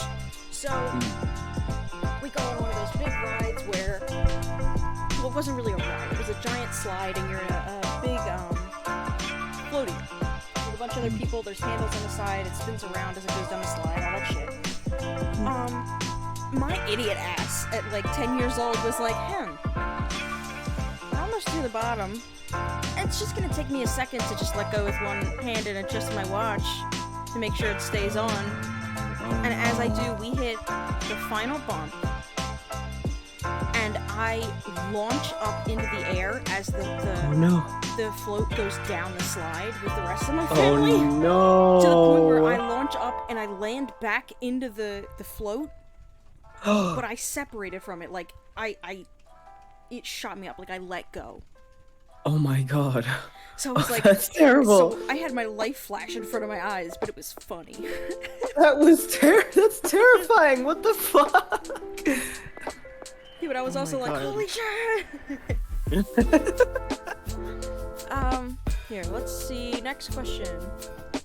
Do you prefer to keep longer or shorter hair in the summer? I mean, as someone who's done both, you would think I would say shorter hair, but shorter hair you can't, depending on how short it is, you can't tie it up and get it off the back of your neck. So it just like slicks to the back of your neck and it feels nasty and hot. So I guess longer hair because I can put it up in a ponytail. You absolute heathen, I'm considering a divorce. What do you mean? A shorter hair for me because, like, well, one, I'm a male boy, trans guy, so obviously I'm gonna be like, I'm a man, I Well, swear. so am But I. also, Fuck you. um, but also like longer hair. It's probably just my hair because I don't know what color your hair is, but mine is very very black. Mine is So very dark as well. it soaks up a lot of fucking Yep. heat. So it's just like it hurts. It hurts to have longer hair. You can't do it. Oh no, I hate having longer hair. Oh, My hair is like down to like my ass crack. So it's incredibly hard to keep up with maintenance, mm. and I can't even brush down the whole way without it getting matted. So it's I want to get it cut so I can have like a wolf cut, so I can just A be wolf shaggy head coop. But What's a wolf? a wolf cut? Wolf cut. Just look it up. Wolf cut. Oh my God, Billie Eilish. Fuck. Anyway, it's like a shorter hairstyle, but it's a little more shaggy. Like, if my hair was short enough that it didn't go down to like the top of my back or whatever, and like make me sweaty, then yes. Because when I was younger and I had shorter hair during the summer, I was also part of a color guard group for outdoor season, which means you're practicing in 90-degree weather outside for 8 hours a day for 2 fucking weeks. And I didn't have long enough hair that I could put it up. And it was covering the back of my neck entirely. It was awful. That's why I say I didn't like that. But in all reality, I would love to have shorter hair. In fact, when I cut it, I'm probably going to donate it. Good. Because it's That's good. definitely... I've cut it... God. In my lifetime, 21 years, I have cut my hair down from extremely long to extremely short at least 3 times. So somewhere in my house, because my family is weird and they fucking kept it, are 3 very long braids of baby coo hair. Wait. Your family keeps Well, your the thing hair? is, we were going to donate it to Locks of Love, but that place is a shit charity. Because guess what? They don't give out those wigs for free. They make you buy them. So they're not actually as helpful as they say they are. They'll take your hair and stuff, but then instead of giving it for free to people like that have cancer or alopecia or people that need it, they make them pay hundreds of dollars for it. Gross. So I'm currently trying to find a place where I could donate it. But either way, like, the whole point is my hair grows pretty fast. And I've got a lot of it, and I want to get rid of it. I just gotta find a place to do so. My hair grows slow. What? I want it. My hair grows way too slow. I want it to grow faster. I want it to be like Kip. I want it to be like Kip flavored. I want it to like cascade nicely over Yeah, I know my what you mean. my eye. And I want that, but it's too short. I don't want extensions. I don't want them. Extensions are gross. They feel unnatural. I want my hair to be as natural as possible. So I guess I'll just wait like 2 years. Well, there's the thing is, as long as you get enough like keratin, your hair and your nails will grow fast. So anything that helps the production of keratin, you should try that. Yeah, But you're right. the next question is, who do you usually spend most of your summer with? I would say probably family, because I don't have any friends that are not offline, or that are offline, I should say. So I spend my summers with Bo, with your hubby, with my hubby. as you I should. like that guy. If you said, oh, I spent it with like a billion other men, then I'd be like, Did you expect me to say no, I didn't expect you to say that. I'm just saying, like, if you hadn't said Bo, I would have been confused. Billion other men? What the fuck? Of course not. yeah, I have spent the past 3 summers, I think, with Poe, and not really anybody else. Well, I'm not done yet. actually, no, I shouldn't. Sorry. I was talking to my dad. Don't ignore me. Okay, I am ignoring you. Uh, Nope, I'm not gonna get into that. It's not anything bad. I just don't want to give away too much information about myself. So you said, what is it? You spent the last few years, last few summers with me? Is that what you said? Mm-hmm. Okay. 3 so far, I think. Okay. Where would you go for your dream summer vacation? Now, I do have a place in mind Mm-hmm. because I went there once as a kid, Mm-hmm.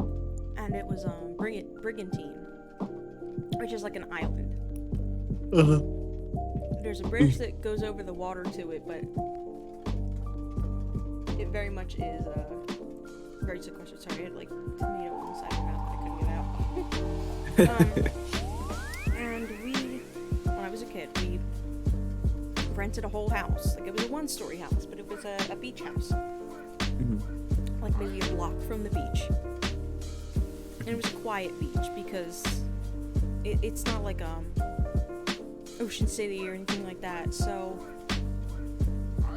we were in this beautiful little blue house with so many big windows that sunlight could pour through. There was a nice like day bed next to the door. So I had brought my DS with me and I played Pokemon Sapphire on our downtime.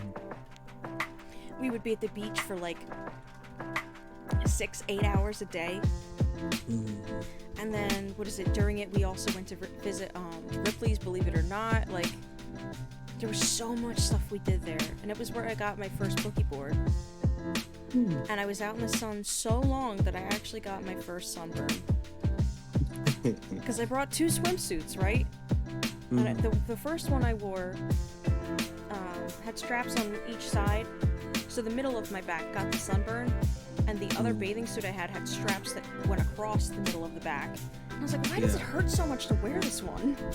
Oh. So on the way home, I was applying aloe to my back like every 30 minutes. But it was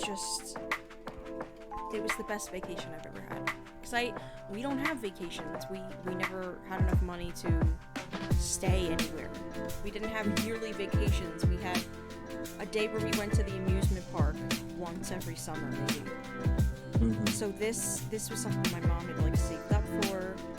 My dad was not there, by the way, which I don't like my dad as much as my mom, so that was great. But he had to stay here and take care of the animals.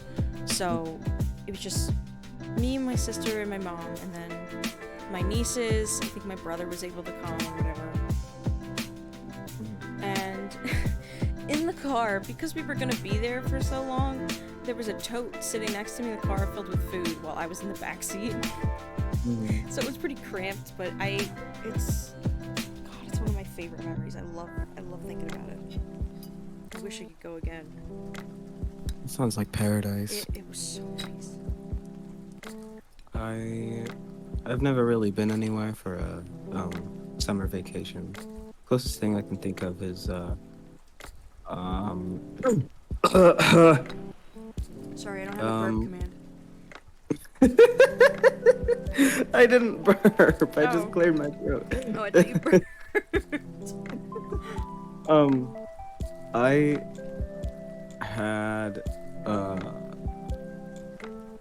well, all the family like get-togethers that I can ever think of. They weren't really that great, but the closest thing to a good summer vacation I had. I say vacation lightly. It was only like 2 days. Yeah. But I get what you mean. I went out with my friend's family, and we went camping for a little bit. We went camping, and there was like a lake and everything, and we went swimming in there. We went skinny dipping because my friend dared us to. It was me and my 2 other friends. one of them was like, we should go skinny dipping, and it was like, what? What, could we really? And it's The like, lifeguard yeah, we showing on my could. stream right now. Yeah. I can just imagine you and your two friends jumping in. And so, we stripped down and then we went into the lake and we just like we just frolicked in the water. It was a lot of fun. And her dad made the best hot dogs. It was so good. I think that friend is actually a lesbian now. Hey, good for her. Part of my quiche. Which, considering the fact that she like invited her two other female friends to go skinny dipping, that's probably not Female really that at the time. female at the time.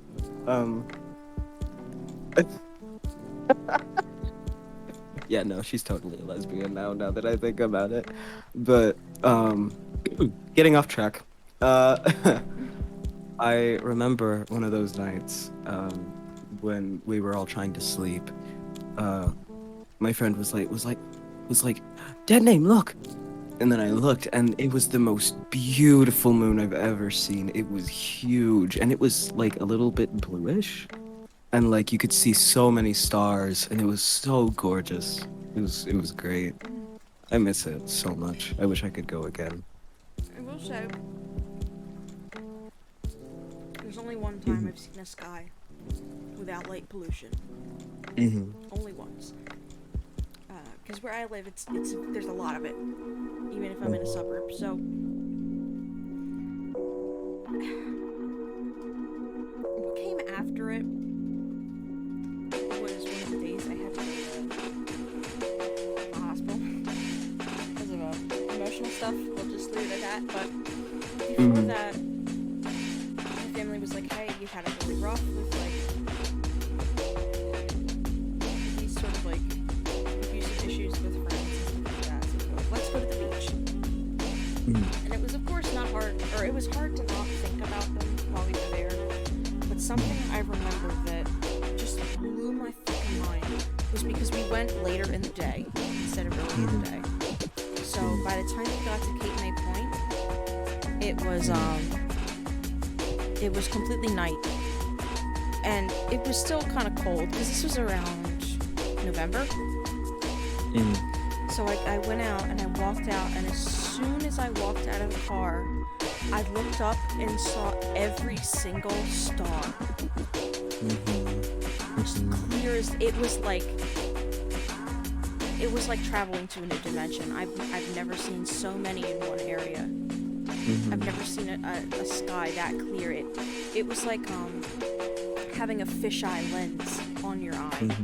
Like it's just everywhere in your peripheral. It was beautiful. And then I didn't find many shells and stuff, but near like one of the sand dune fences or whatever, I did find this rose. It was a dried rose. Nothing else was nearby it, but it was like a perfectly preserved rose from the sea breeze that I picked up and took home. And I still have it. But yeah, that was one of the most magical things I think I've ever seen. So that wasn't during summer, obviously, but Yeah.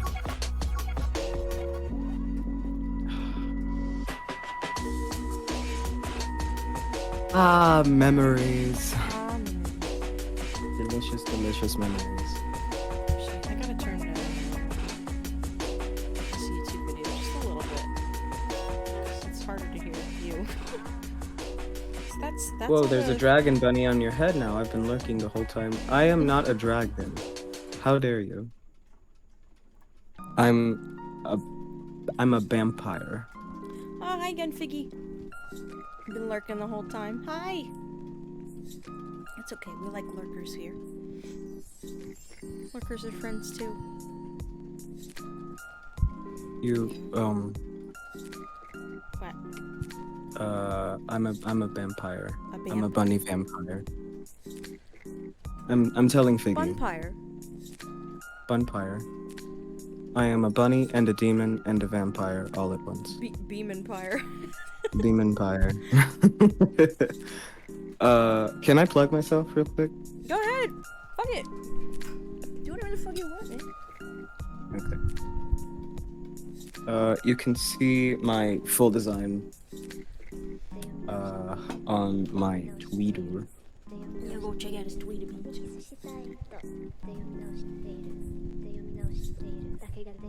That's my Check him out. Twitter. Go do Click it. on Go it. follow him, bitch. Go.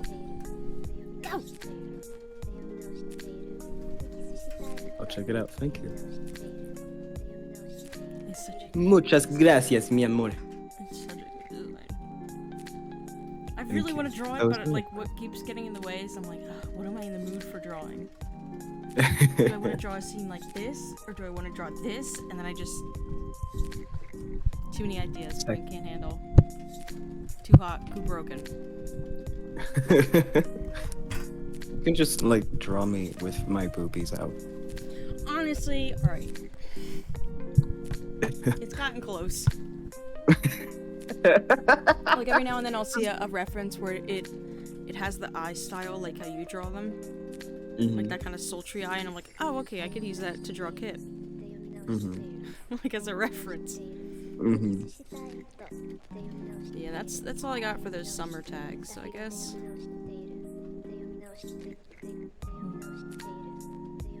The only thing I don't like about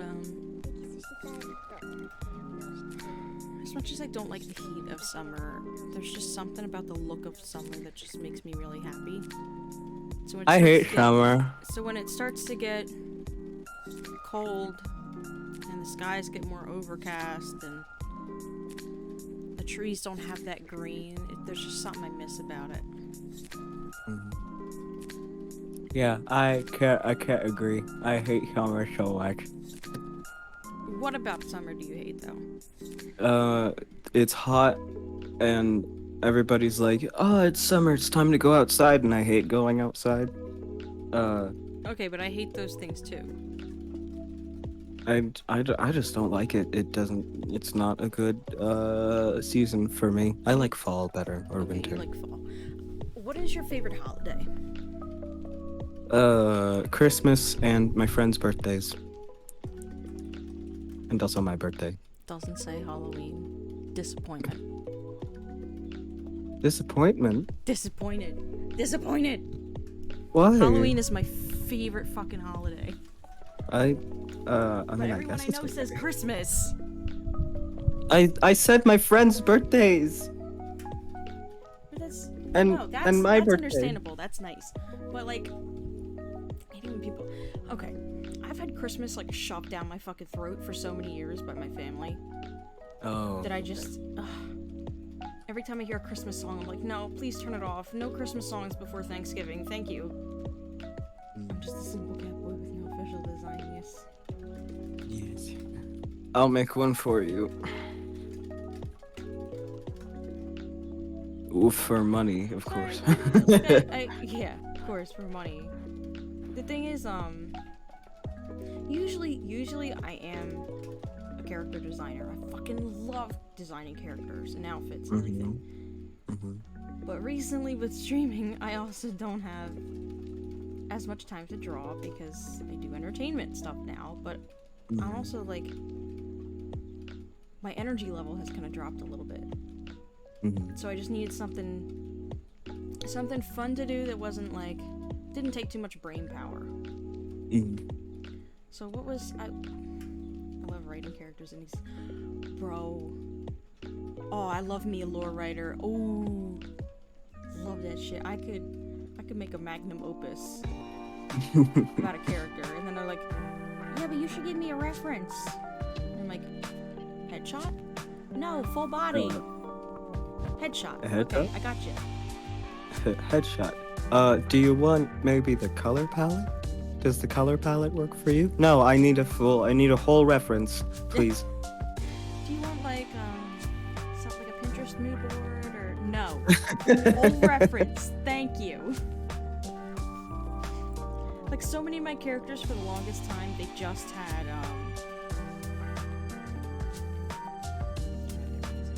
it's like about an hour and a half until D&D. Special for designs and all, just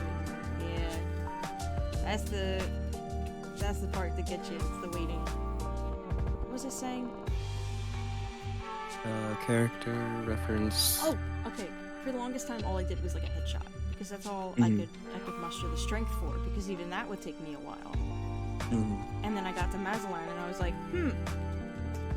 I tried to draw his body a while ago. Let me actually finish that. And then I went, how about I design an entire outfit in one day and get 2 pictures of him drawn in 2 days? Like I just went nuts. Also, Figgy says the music is a bit loud. The music is loud. I turned it down too. There we go. Yeah, I had turned it down too. Alright, there we go. That should be good.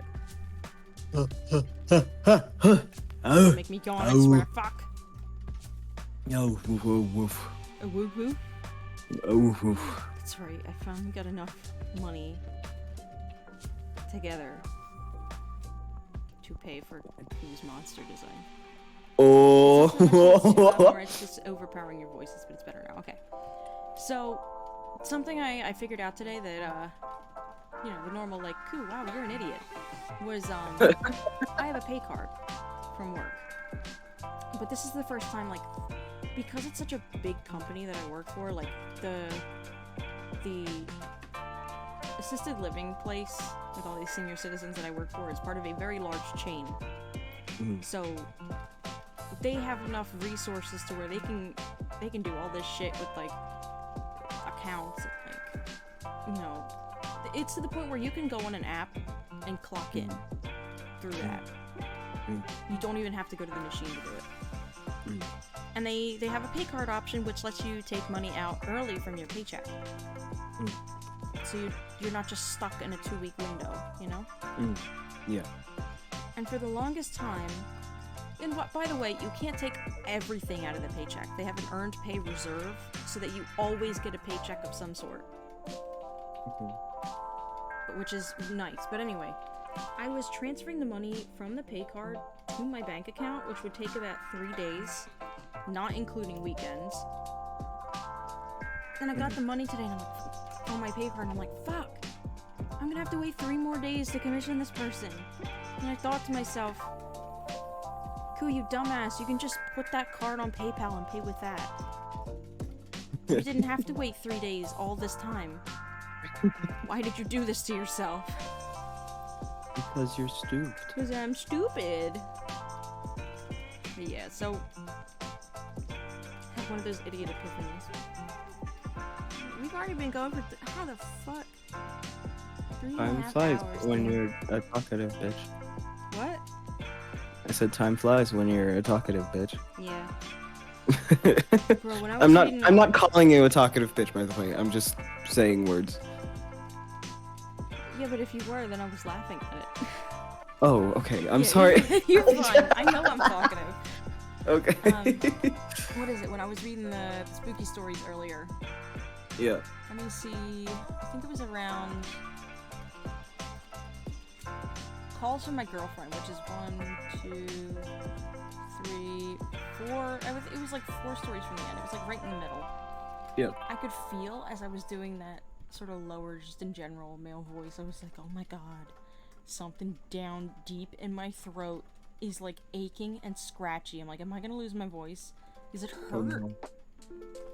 And then I don't know what happened afterwards, that it just got better. Hmm. Like, it's still a little scratchy, but I'm like, what the hell did that come from? Anyway, I'm doing better now. Ooh. Because I just remembered something. Yeah. I don't get phone notifications for it, so I usually don't know how far it goes, but I'm at 96 followers. I'm almost at 100 Where? on Twitch. Oh shit. Fuck. Bitch. Damn. Oh my I don't know god. how that happened, but it's happening. You're doing so amazing. I I'm so proud of you. You just need 4 more. That's crazy. Time to post some clips. Yeah. If you haven't. I do have a few, I think. You I should post them. usually don't post clips when I end the stream though, because I'm usually so tired. I'm like, all right, it's time to go to bed. But and so I just thank people that raid and like came to watch the stream, and then I just go to bed. But Maybe you should give them to me so that I can edit them and then turn them into something like better than they already are. I mean, And then I'll I post them. upload all of my streams onto YouTube. Mm. And I think you can clip on YouTube too. Yeah, you can do that now. I just Gross. I don't know how it works, but what was I gonna Wait, say? let me. On the old account that I've had since probably like 2016, Mhm. I look at my progress on that. And I guess because I was in such a niche community, like Mhm. any sort of progress was at a snail's pace, and then around like Mhm. 600 followers I got to, and then it plateaued for like 3 years. Mhm. Because I was like, I can't figure out how to like be more interesting. I don't know what they want. Like I can't make art fast enough. But now it gets to this, and like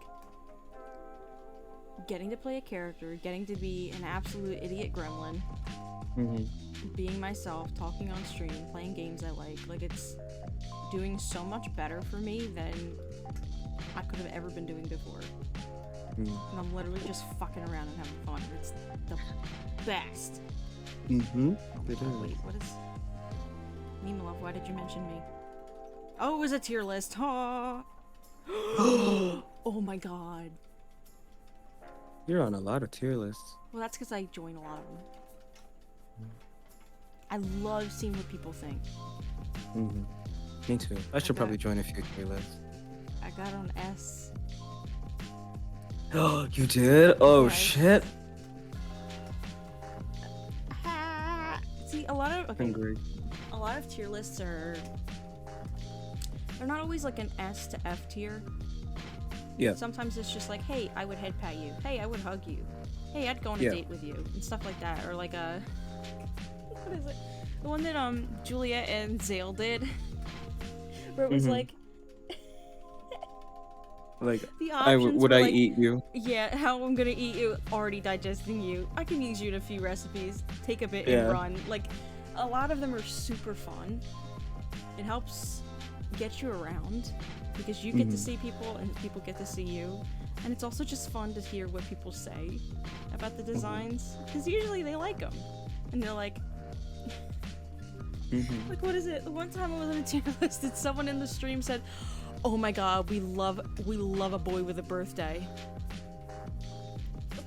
Because it was on my ref and it was the only one that they'd seen where it showed that. And for some reason that just stuck. It's real fun. You love a boy with a birthday. We love a boy with a birthday. response, What?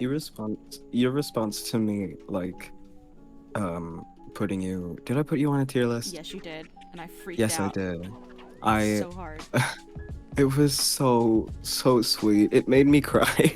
Bro, you made me cry. Like, going, like, hearing that entire thing. God, I wonder, is the video even still up? Oh no. I don't think it is. No! God, I wish I'd saved it. Fuck! Oh, I'm so sorry. No, it's okay. I like vaguely remember it. Like I can't really remember what you said exactly, but I can remember remember saying, that incredibly happy feeling I had when you did say it. I said that you gave me gender envy, and I liked your colors, and you looked like an energy drink. Yep, I remember that. Uh, I think it was also more you looked at it and you were just like, what did it, like you just kept like, you just couldn't get it out, and I was like, so happy that whenever I like watch a stream where someone talks about me on a tier list, I get so fucking happy, regardless of what they say. I get so happy that I can't sit still. I walk around the house and I like shake as I hold the phone watching it. Oh. Like it gives me so much happiness and serotonin. I adore it. I adore it.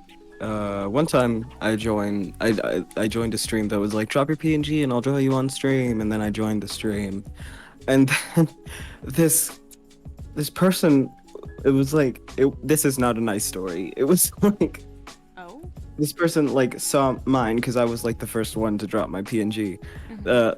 They were like, oh, that's a cool design. I can't draw that though. Oh no. And I was like, what? Your And I design was isn't in even chat that and I was hard, like, though. wait. At first I was like, well, maybe they're not talking about me, and I was like, which one? And they're like, this one, it's like a vampire guy. He's got a mask and he's like a bunny. Oh. And I was like, oh. Your design isn't even that hard, though. It's not really. The only complicated thing about it is the mask. But even mask. then, I tried to make it as simplified as possible, And even then, so that that's it just you looks could just scribble intimidating. some studs. Like, it's like my design Yeah. is more complicated than your design Mm-hmm. by a Your long design is shot. really complicated. I live in fear of your design every day.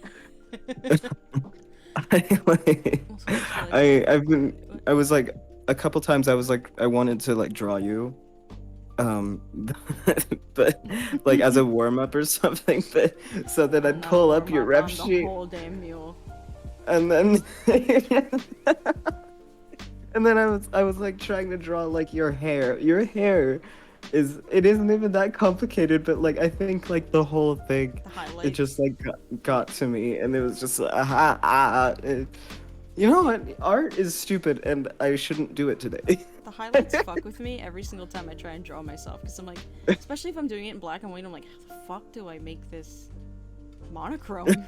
Like, do I just scribble it like a highlight? Like, I don't know how the fuck to do this. I only just recently learned how to color hair. I hate coloring hair. Boy, shut up. No, you didn't. Yes, I did. No, you I totally didn't. did. I don't know how to color hair. I mean, I Nice. Well, you may not On- know how to do it, but you do it good. thank you. There It's you go. That's I know how to I know how to draw it just fine. I can like draw it, but I can't color it. I like it just it loses me every time. Like I'm just guessing mostly. I'm really proud of how I did the hair on my ref though. It looks really nice. I know. I see the whole thing. Like, sometimes it's a little hard to see the details because the colors Yeah. are very dark. But I'm also like, oh, that's sexy. I really want to make a new ref at some point because this one is a little bit wonky.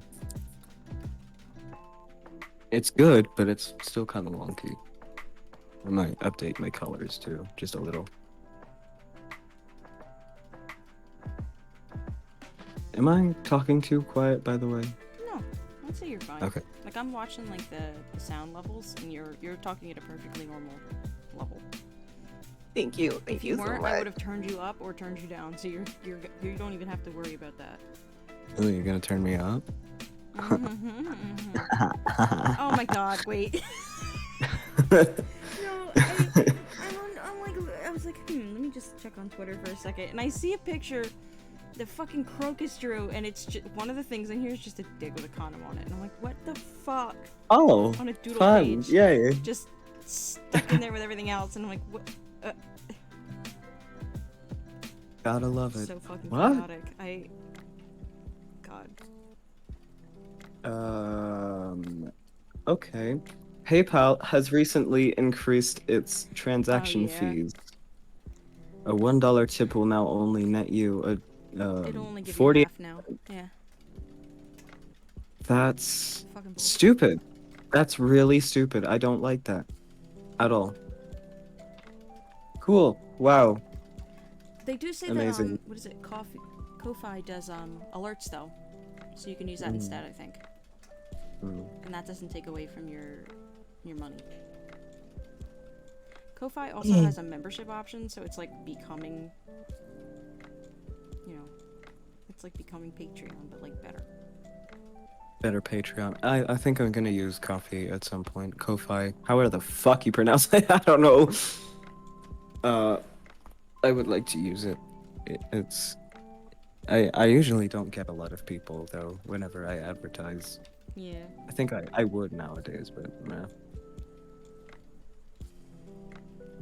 Oh my god, that reminds me. What? One time, I got a notification for, coffee, whatever. I'm gonna call it coffee. And I was like, oh shit, somebody donated to me. It was my fucking uncle. What? My uncle donated to my coffee. He's like, hey, I heard you do commissions. Like, what the fuck are you doing here? It's like, do you only do cartoon characters or do you do real people too? And then Why do you I always fucking ask responded to that? it. Do you do Uh, real people? Like, yes, It's like, Uncle yes, Craig. I can, but I don't want to. I can. Like, and I was like, I responded to him. I was like, yeah, I can. And then nothing. Dead silence. It's been like a year. Nothing. Just like, okay, cool. Thank you. Thanks, Unc.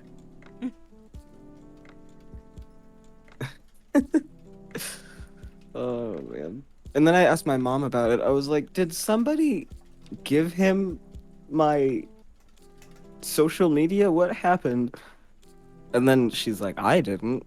I don't know what happened. Like, all right. Sweet.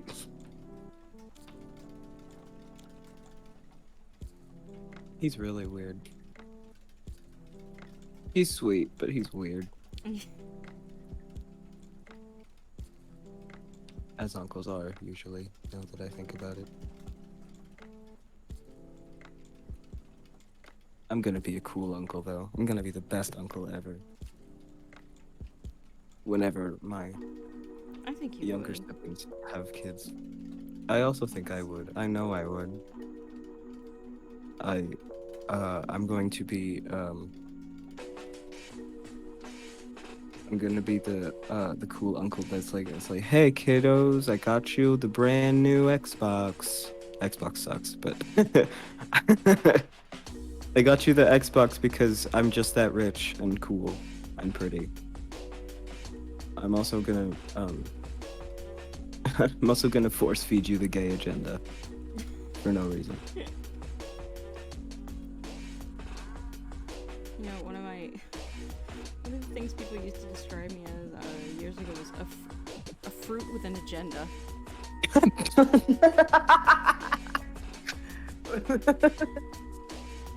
Because Really my good. username used to be a fruit, so Mm. they're just like, oh, okay, fruit with an agenda. Kootooloo. Kootooloo. Kootooloo. Yes. Now I'm just an eldritch god with an agenda. Mm-hmm. No, you're still a fruit. Oh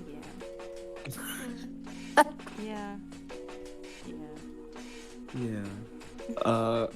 I am going to go because Bo is starving and I am also starving and we are going to I'm pizza. probably gonna actually end the stream right now, so. Oh Probably shit! stay for Fuck! that, yeah. Damn. Well, because it's almost been 4 hours, and I have D&D in an Oh, hour. Oh, okay. In that case, everyone that's here, thank you for coming along to listen to me read stories, and thank you for just staying here to chat. Thank you, Kip, for coming. Just course, popping in and being Tyler. like, put me on your stream, because I had fun talking with you. Put me on your fucking stream. Grips you by the neck.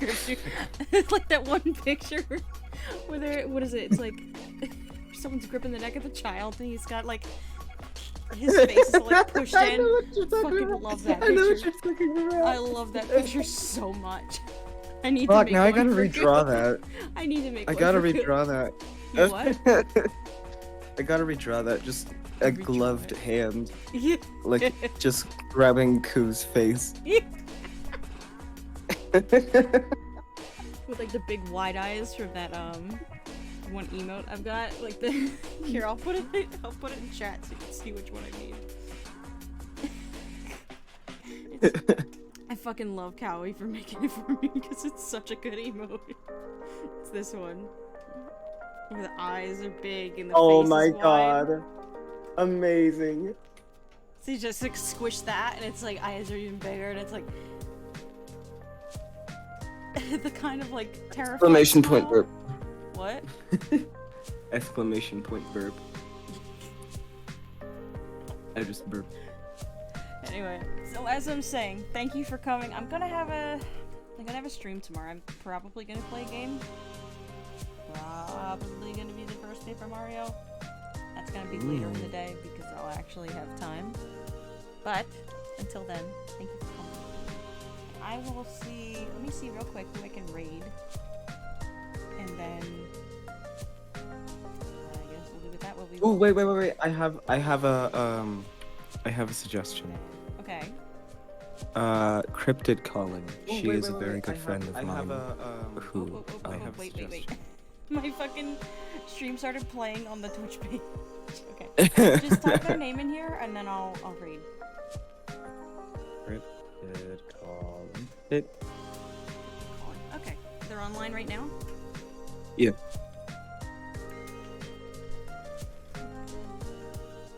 Whoop. No space there. Alright. Also, everybody here, once you get to Cryptid's stream, you should refresh the page so that you can count as her viewer, and that'll help her out a lot. Yes. Go do that. Alright. I'll see you guys later. Bye bye.